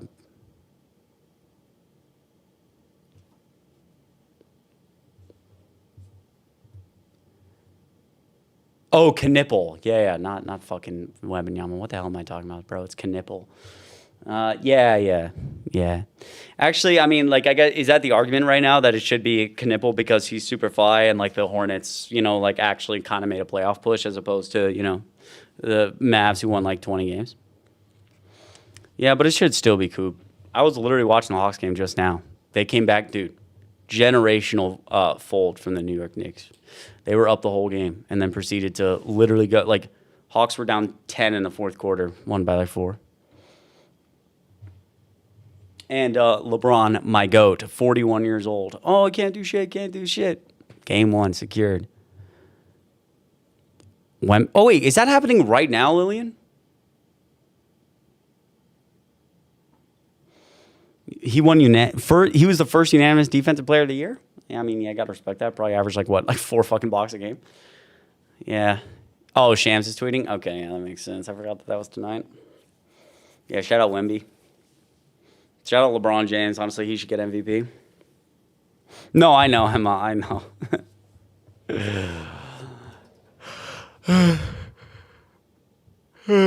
It can't be Knipple, though. It's got to be Coop, bro. Can't be Knipple. Maybe it will be. This is like the conversation about how good your team is. All right, I almost said all right, MAGA. Chat, listen, 12:59.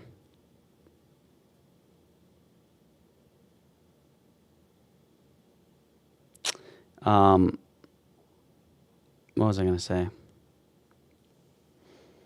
YouTube, I love all of you. Joseph, thanks so much for $5 on PayPal. I actually really appreciate you. Genuinely. If I'm the GOP, I call up AIPAC and tell them to contribute to any Democrat that I'm afraid of. Why? Because $1 from AIPAC positions that person forever in the eyes of the progressive purity police. That's a good argument right there. Not even going to lie to you. What a bunch of chumps we are. It's not who you take from, it's how you vote. Okay. I actually like that argument. That's correct. I never thought about that. Okay. Sheesh. This is why I'm in between. Everyone's wrong except me. I'm just kidding. Yo, can I get $1 million? Joseph, that's actually, thanks for commenting that. Can I get $1 million for Joseph in the chat? I actually really appreciate $5. Genuinely. I don't take that for granted, ever. You're so amazing. So amazing. Oh my. Bro. Holy shit. Jay, thank you so much for $75 on Venmo. Bro, that is crazy. Holy shit. Joseph, I really appreciate you. Jay, that is so insane. I never, ever, ever take like stuff like that for granted. That is crazy. I really, really, really appreciate you. Wow. Jayj. Chris, what you do is not easy. You know that. Your passion and intelligence in your videos are both inspiring and motivating. Day by day, I see you grow more into the relevant force you are becoming. Stay strong, my friend. You rock. Oh my God, that was so nice. Yo, Jay, thank you so much. Holy shit, that is unbelievably kind. Like from the bottom of my heart, again, I know I say it so much, but I don't take that for granted ever. That's like a grocery run right there. Maybe not with Donald Trump's prices. I'm kidding, but I'm not kidding about that. But seriously, I appreciate you so much from the bottom of my heart. Like, that's crazy. That is so crazy. Thank you for that level of support. I never, ever take it for granted. Full tank of gas. True. Wow, man, you were so kind. Thank you so much, Jay. And Tracy sent $20 on Venmo, bro. You guys are crazy. You guys are insane. It might be, Tia. It might be. Tracy, thank you so much for $20 on Venmo. Can you get $1 million for Tracy? As a Jewish person in the U.S., thank you for recognizing the difference between Jews and /Israelis and Zionists. At Trey Sizzle. Trey, where are you? Drop a follow back. I appreciate you so much, truly. I never take that for granted. $20. You are the best. And thank you for being you. Thank you for being who you are. Of course, I try my best.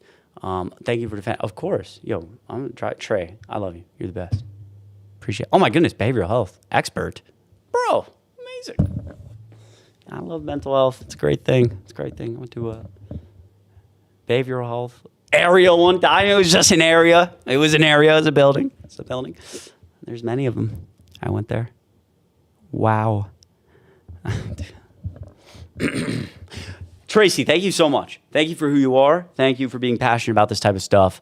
I really, really, really appreciate $20. It's never, ever, ever something I take for granted. Like from the bottom of my heart, I mean that, truly. You guys are insane. And Jay, again, $75 is fucking nuts. Thank you so much. That is crazy. Thank you. Truly never take it for granted. Ever. Ever, ever, ever. W's to everybody.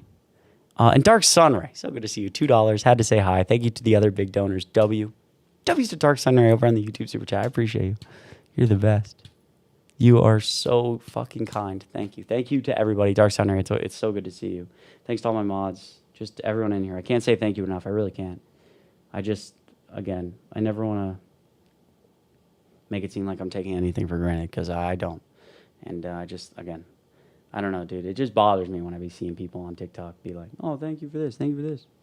It's like, man, that's fucking crazy. You know how crazy that is? I used to work at AT&T retail. I was a server. I know so many people, especially in this economy right now, going to work 9 to 5s. And like the fact that I'm lucky enough. Thank you. Rebecca, you're too good to see you. Ken's, you're the best. Always making me smile. Did you see that they threw Trump out of the Situation Room? I did. Okay?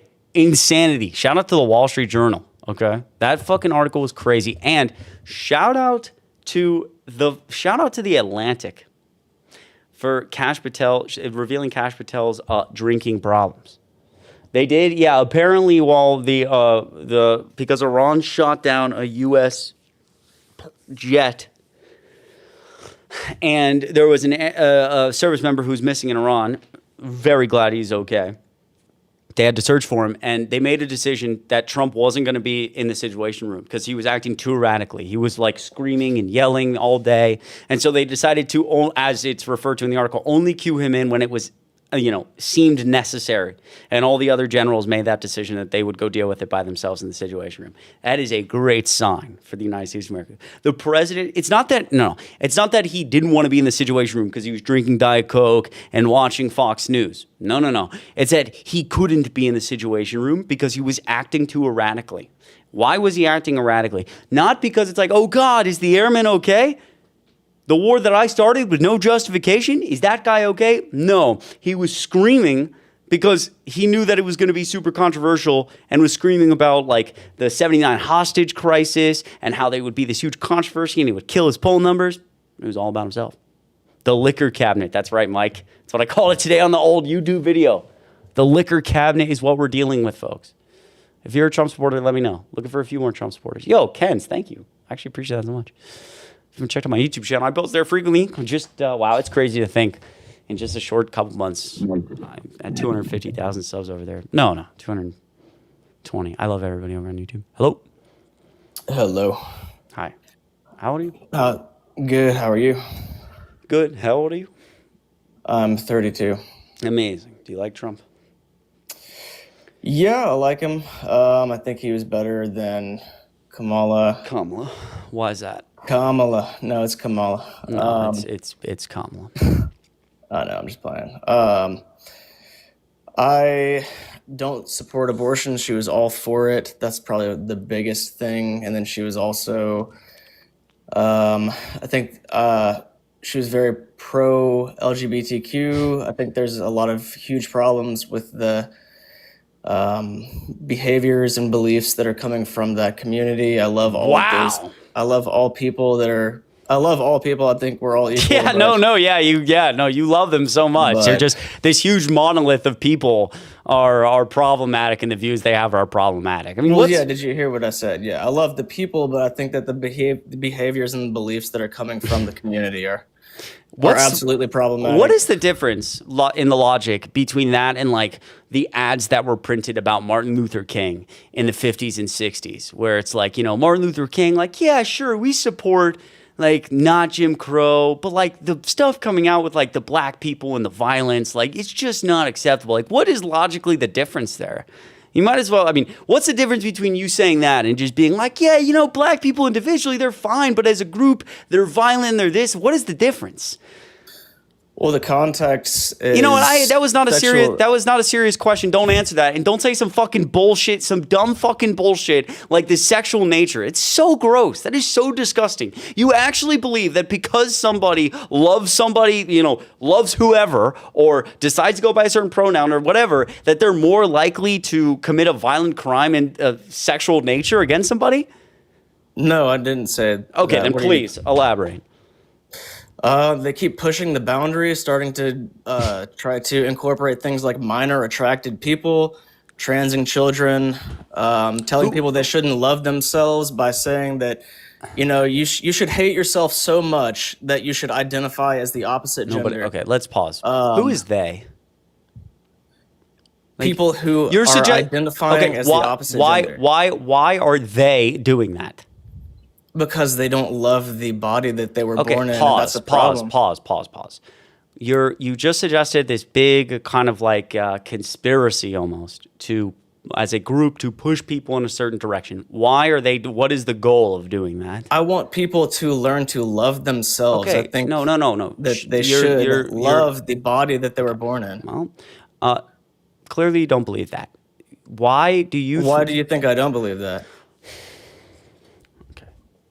You just suggested a larger conspiracy as if a whole group of people are aligned to push individuals into a direction that they shouldn't go. Why do you think they would want to do that? Why would people want to identify as something that they are not? Oh my God, man. It's so fucking like Jesus Christ.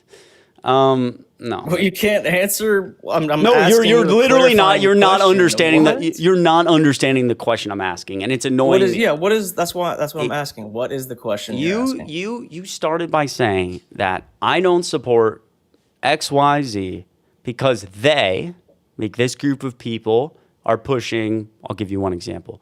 Transing kids is what you said. So why would they, as a group? You're suggesting like a group of people.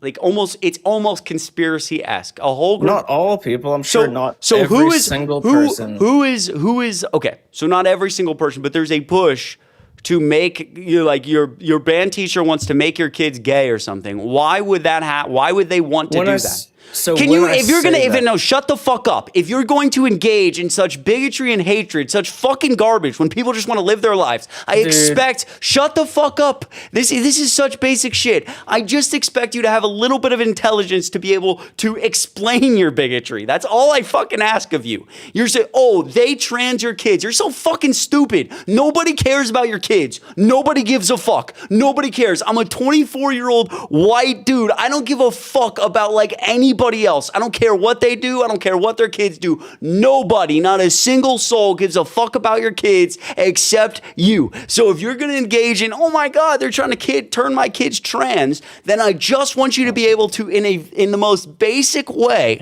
articulate who is doing that and why in the hell, what they're gaining from doing such a thing. I am asking you for basic logic behind the things you are saying. Please just give it to me. I'm not even trying to crash out, but at least if you could engage in such fucking hatred against certain groups of people when they're just trying to be happy, that leads to them potentially unaliving themselves, leads to depression, leads to anxiety, leads to things that have a serious effect on other people's lives. There are 565 people here. Some people are listening to you and it's changing the way they're thinking about themselves. So if you are going to engage in a conversation that I find serious, I would at least like you to be able to think a little bit, think about your thoughts a little bit more. If you're going to say that, oh my God, they're transing our kids, I just want to know who's doing that and why they're doing it. And then once you tell me that, I can eviscerate you.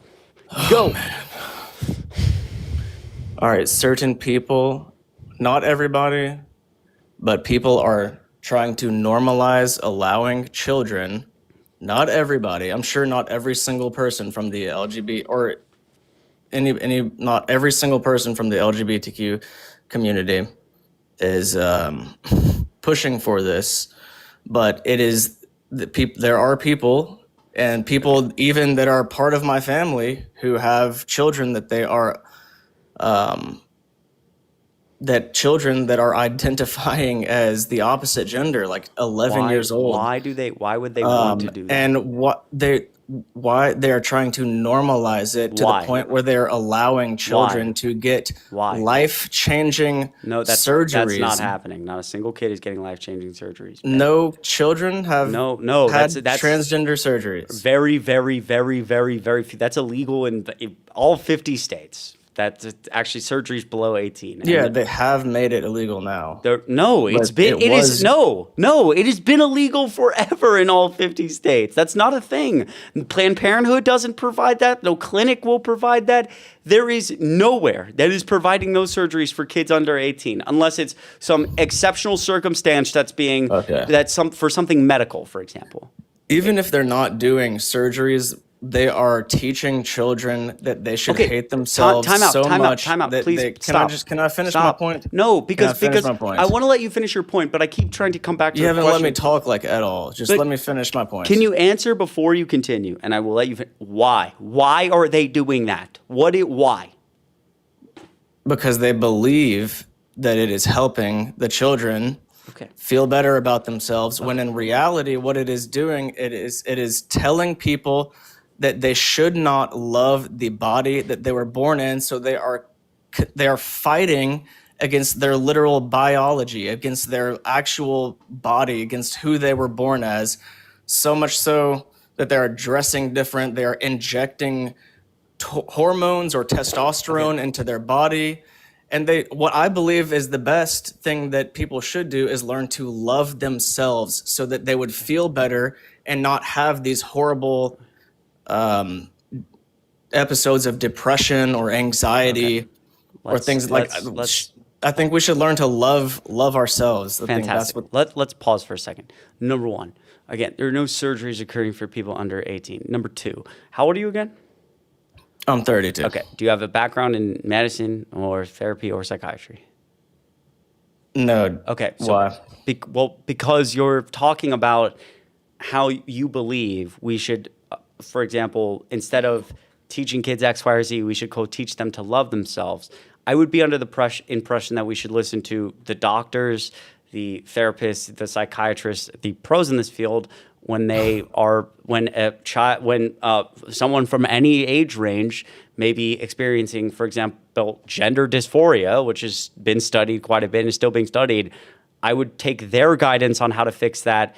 Because they, like a psychiatrist, has gone through med school and studied the human brain. You have not. So why? Have you? Do you have a background in any of these things? No. That's why what gives you the? That's right. If that's right. your logic, that's, then what gives you the ability to speak on it at all? Either. Yeah, that's the difference. Is I'm not speaking on it. I'm saying, hey, let's listen to the doctors, and the doctors are saying, hey, we should, for example, if there's like a 18-year-old who has gender dysphoria, they are the ones in this field that's still, growing, that we could, essentially, we could provide surgery if it got that far to reaffirm their gender. They could, they could go to therapy and start talking about potentially dressing differently if it made them feel better. All of these things. I'm not making that opinion. That is where the science and the doctors are at. That's the difference between me and you. Neither of us have a background in it. I just keep saying, let's listen to the doctors. You keep saying, let's everybody love themselves because there's a big conspiracy of which is fucking dumb. And no doctor is It's saying dumb that we should learn to love the bodies that we were born in. No, that's. You're actually it's actually incredible that we deal with such people, bro. Nobody cares about your children. No one's trying to trans your kids. We should just let people be happy. That's the answer. Okay. Yes, we should let people be happy. We should protect. We should also protect people and teach them things that are true. Yeah. So, for example, teaching things that are true. You came in this live and you just learned that surgeries aren't happening, but of kids under 18. They don't happen. It's never been legal. It's always been illegal in every state. So, is that something we learned today?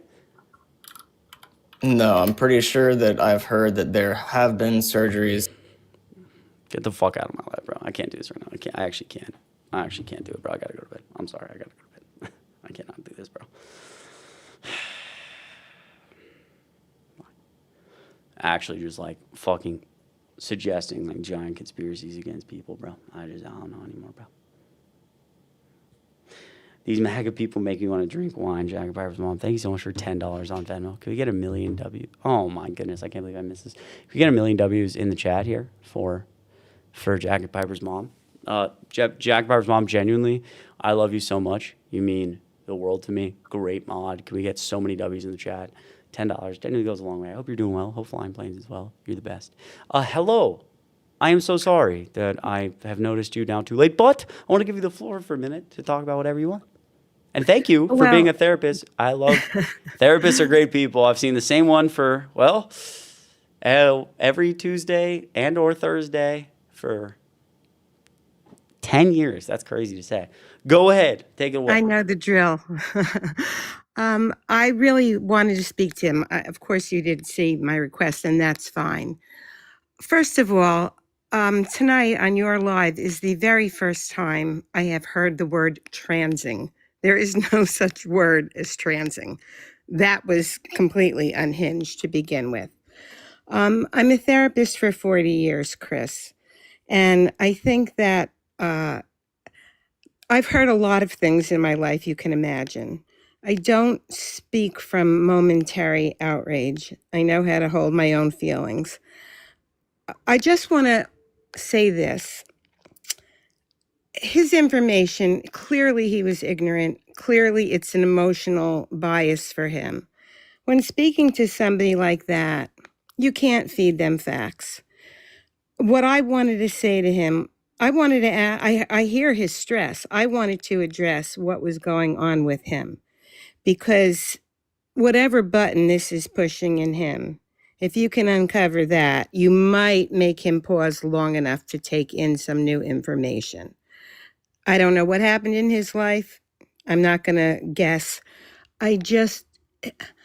This obsession with other people's sexuality, this misinformation that they take as fact, we have to address that. Nothing that is happening in the trans community in any way affects this man's life. So what is he not dealing with in his own life? I mean, those are the kinds of things I would ask to create, and I'm not criticizing what you did with him, just to create an opening where maybe he could hear for one moment. He doesn't have any clue what he's talking about. Does that make sense? Yeah, that makes complete and total sense. And now I've never regretted so much not letting a guest up before. You should have been there, and I apologize for the way that I handled that. Because it's all, I definitely got really mad at that guy. It's also like, I feel like it's like I have a battery, and as this continues throughout the night, my battery gets lower and lower. Now it's 1:30, and I'm like, I start to get on E. So instead of trying to like think logically and ask the right questions, I get angry, and I should not do that. No, absolutely. Don't fault yourself. I'm angry listening, and I'm not even engaging with him. It's provocative. And when you're talking to people who are so sure of themselves, but who are so ignorant, sometimes all you can do is let them talk and simmer until you find an opening. But I have 40 years practice at that. You don't. That's true. That's actually true, which is amazing, by the way. And it's not easy for me. I mean, believe me, even with my own clients, I have to hold my tongue because sometimes you just want to blow and shake somebody. And 90%, you have to tell the same people the same things every week over and over and over again. I'll tell you something. I happened to be at a town council meeting in my city a couple of weeks ago. And one of the councilmen made the most ignorant remark I have ever heard or ever will hear in my life. And of course, everybody else in the room heard it and blew up, but they calmed everybody down. Council meets every 2 weeks. I couldn't let it go, but I had 2 weeks to sit with it. And I'm not really good speaking in public, and I don't really like to do it. But I couldn't let that remark go unanswered. So for 2 weeks, I worked on it. And I have to say that what I wound up saying was a lot different than what I started out saying at the end of the meeting. But I really made my point. And sometimes, you can't blame yourself for reacting. We're human. That's why it bothers us. But I'm frustrated too. I wish there was like a doorbell I could ring and say, I'm here, let me talk, because Sorry, go ahead. no, go ahead. I can see I can see the frustration. I feel it too. And I can also see where you're stuck. And I don't mean that as a criticism. I just see it differently because I've No. been looking at it for a long time. And that makes complete sense. And I don't know if this is like I don't know if you are in these lives ever or if this is your first time. But I'm gonna follow you. So then because when I'm following somebody, it makes it way easier, like the way that my screen is set up, to be able to tell if somebody is in the guest, like is ringing the doorbell.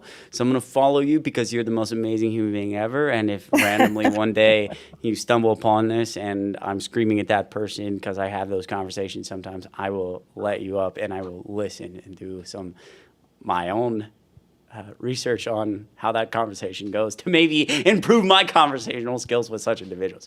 It's different every time. Yes. It's the person who is the guest and how they provoke you and the language they use and how willing they are to listen. And this is really not easy. I mean, I'm annoyed now, and it'll take me some time to let it go and get some sleep. I do watch your lives as often as possible, so I will be here again. Wait, Katie, that actually means so much to me. Can I get some love in the chat for Katie?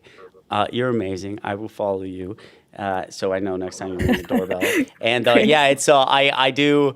My therapist I see once a week is like 80% of the time is telling me the same thing she told me the week before, which is, that's usually what you have to do with like the like raging ADHD OCD combo. It's just like, just kind of, just like bugs me about the same stuff every time. And then any of the other stuff, 20%, she's a great individual, this my therapist.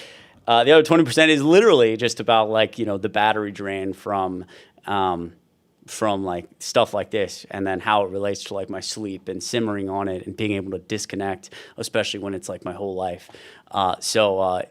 Yeah, I definitely understand. I'm sorry that this conversation frustrated you, but no. Listen, I have a choice to listen or not listen, and I'm on every night. I would just like to tell you that I know about your therapy journey because when you moved to Chicago, you mentioned it, and that's when I first discovered you. I'm not really great with this app, but I did. Is it DM you or something? Yeah, I wrote to you a long time ago. Okay. So, Wait, when I follow you, it'll pop up. I'm sorry. I'll look at it. Oh, it was under a different name then, but you'll find it. Okay, I'll find it. I'll go search. I was under 18 at the time. Got it. Okay, I'll make it happen. But yeah, I'll be here again. Okay. Well, thank you so much. You're the best therapist, My Katie. pleasure. Okay. Thank you. I'll follow I you. appreciate We'll it. talk soon. Very good. Look forward to Thanks. it. Bye. Thanks. Have a good night. You too. Bye now. Oh my gosh, Yo, Chow, what a nice lady. What a nice individual. Bro, that's like my I love her. No, I'm with Ken's. That human being right there, I love therapist Katie. That is I'm going to be locked in on that. Okay, we're dropping it. Actually, I'm not following her because I can't. Did somebody say, I can't even see her. I couldn't follow her on TikTok, or I couldn't follow her while she was on the guest request. Is she in the comments somewhere? I'll just have to go on my, don't worry, I'll find her. I'll go on my phone and follow her. Regardless. TikTok Live Studio as an app on desktop is so not intuitive, dude. It's so bad. Anyways, therapist Katie is amazing. Love therapist Katie. I really wish I let therapist Katie up to talk to that individual before I crashed out on him, and I probably made his hatred and bigotry worse. Fuck. But I tried my best. It's okay, Gail. It's okay. I'm gonna be able to find it because I'm gonna go on my phone. Oh my gosh, you guys are so kind. Wow. Therapist Katie, 18. Oh, there she is. What a great followed. Okay, dude. You guys were trying to tell me. I see that now. Thank you, therapist Katie. I appreciate you. I'm sorry. I can't believe I just. Allison, Masters in Social Work. That's bro. W's Allison. You're right. Allison too. I just gotta start having people locked and loaded, dude. You don't go to war without a weapon. Okay?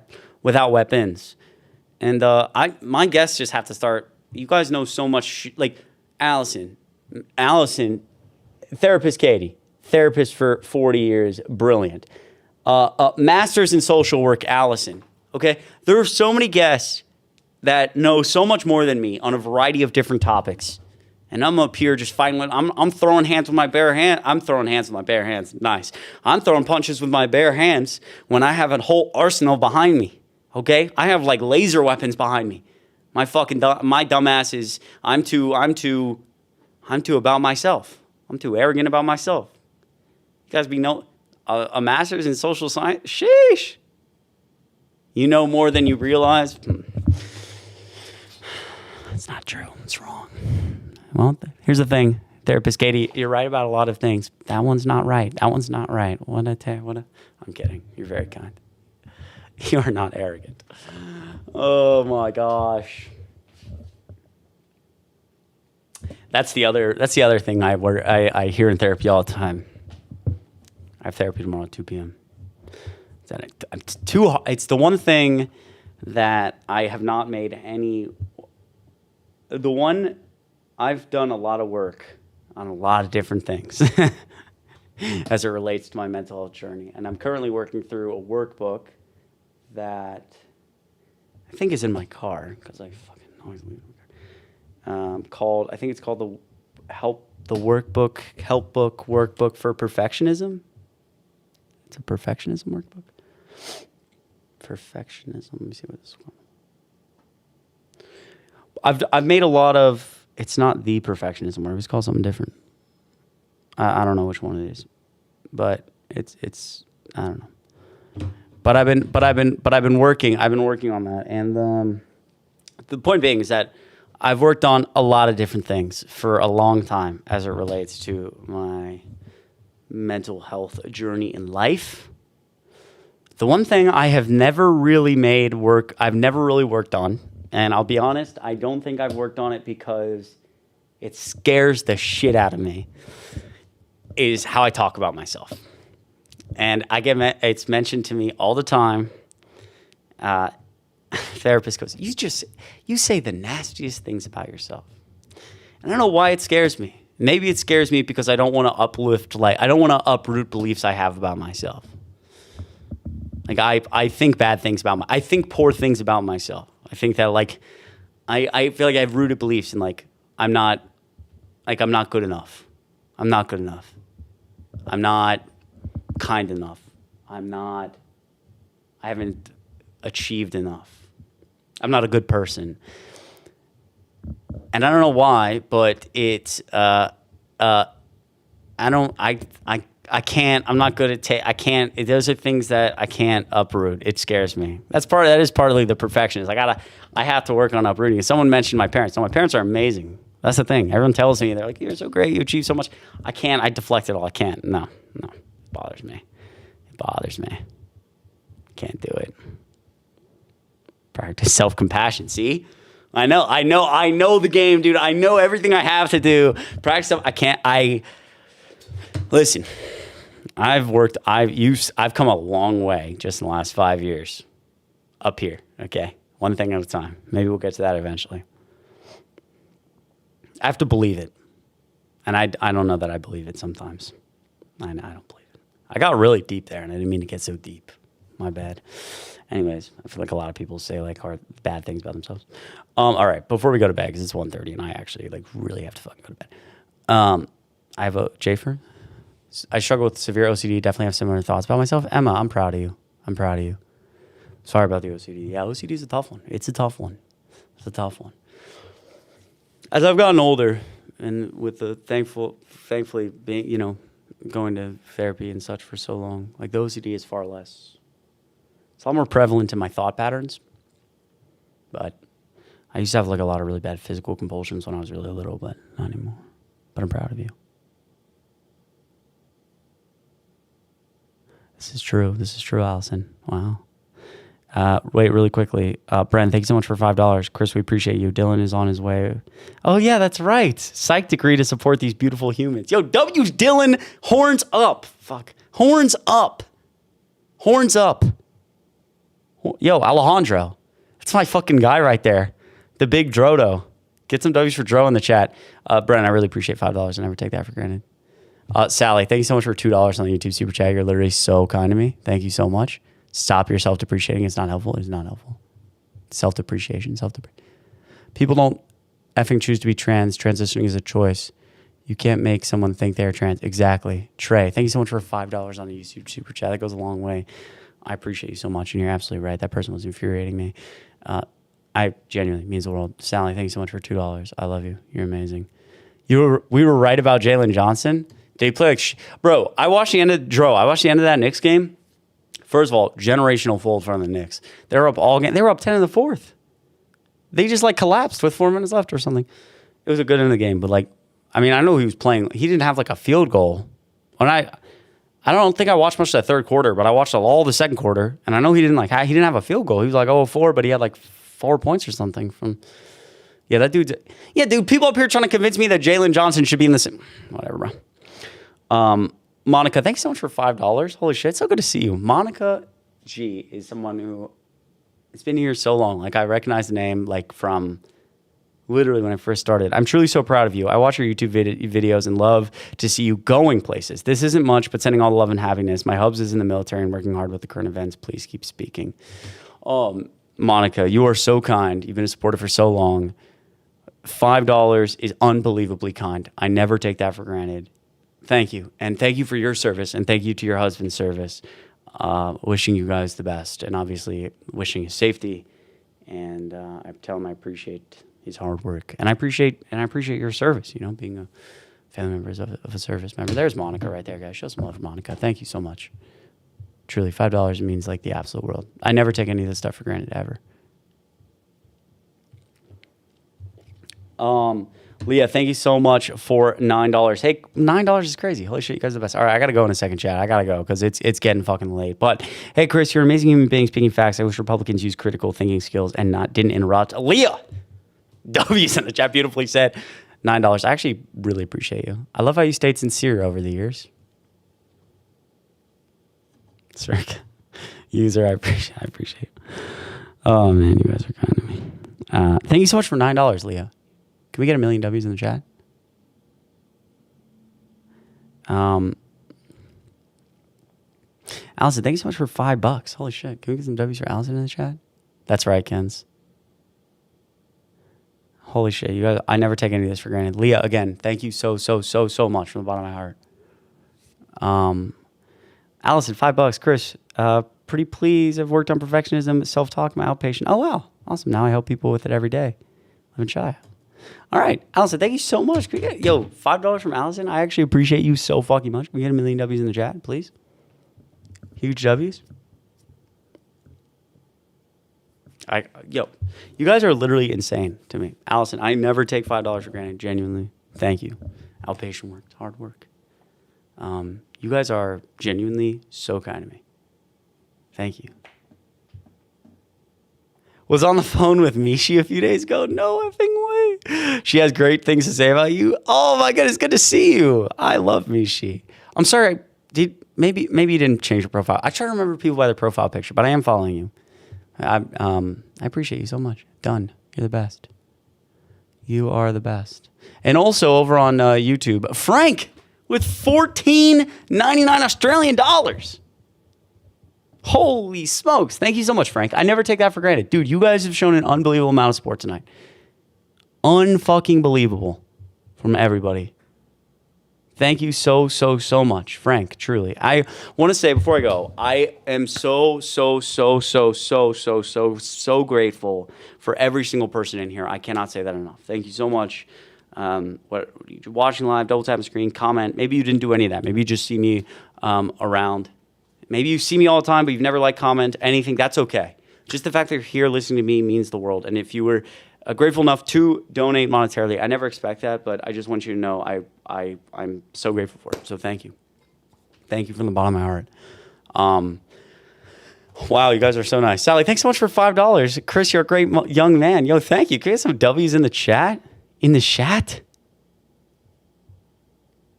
You're so kind. W's to Sally. I really fucking appreciate that. You're great. Thank you for being here. Dark Sunray, rest easy. As always, great work. We got you. Yo, Dark Sunray's always been one of the day one supporters on YouTube Live. He's a Maori member. Give me some love for Dark Sunray. I appreciate you. Thank you. Never take that for granted. And lastly, Bree Maybe. Thank you so much for $5. Holy shit. Good job. Yo, thank you. Thank you for being here. I'm trying to help out or trying to debate the MAGA, trying to spread a good word. Thank you guys on the YouTube. I was listening to you, Chris. It's never a waste of time. Meg, thank you. I appreciate that. Thanks for being an informative creator, being open about your sense of self. Yo, BM, of course. Thank you for being here. I'm really glad you're here. I'm here. Of course, Amanda. Thank you for being here. I appreciate you. All right, guys. I got to get out of here. I do. I love all of you, but it's bedtime. I'm a lady. You're right, Dark Sunray. You are a lady because actually I've seen you in TikTok comments. I know your name. I've seen you on, I think it was TikTok. Dark Sunray. I apologize for that. I actually apologize. Well, thank you for another $2. Genuinely, I never take that for granted. You are so kind. You've donated several times tonight, and I never take that for granted ever. Thank you. I don't know what I said. My bad. That's genuinely my bad. I'm trying to correct what I said, but I don't remember. But I definitely reference you as not a woman, not a lady. And I apologize. What a great lady Dark Sunray is. Wow. You're the best. I appreciate you. All right, guys. I'm out of here. I gotta go. Have kick-ass dreams. I'll try. Sometimes I dead-ass dream about fucking live. I'll dream about getting I dream about getting canceled on Twitter. I'm not even lying.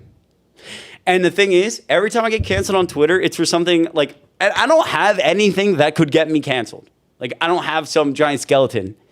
So every time in my dream, it's like I'm getting canceled for something that I didn't do, but for some reason, I'm not allowed to tell anybody that I didn't do it. So I just have to accept it. And it's always so stressful, bro. Good night, Jaguar's mom. Got canceled. Allison, I appreciate you. Thanks again for the $5. It means a lot. Ken's, you're amazing. Sleep well. Emma, Rochelle, DN. What didn't you do? That's facts. Brandy, you're the best. Boat maxing. One of these days I will make it to his live before he's saying goodnight. Amanda, I apologize. All right, guys, I'm out of here. I love all of you so much. The best. Much love, light, and strength. From Australia, Sam, thank you. Canada supports you? Yo, Bobby, thank you. Thank you. Friends up north, I'm sorry for what we're doing. But I've never been to Canada, but maybe one day. I guess technically I've been there like once. Not really, though. It's complicated. Don't worry about it. I'm coming, though. I love you. You're the best. Therapist Katie! W's in the chat. Thank you to all my supporters, my mods.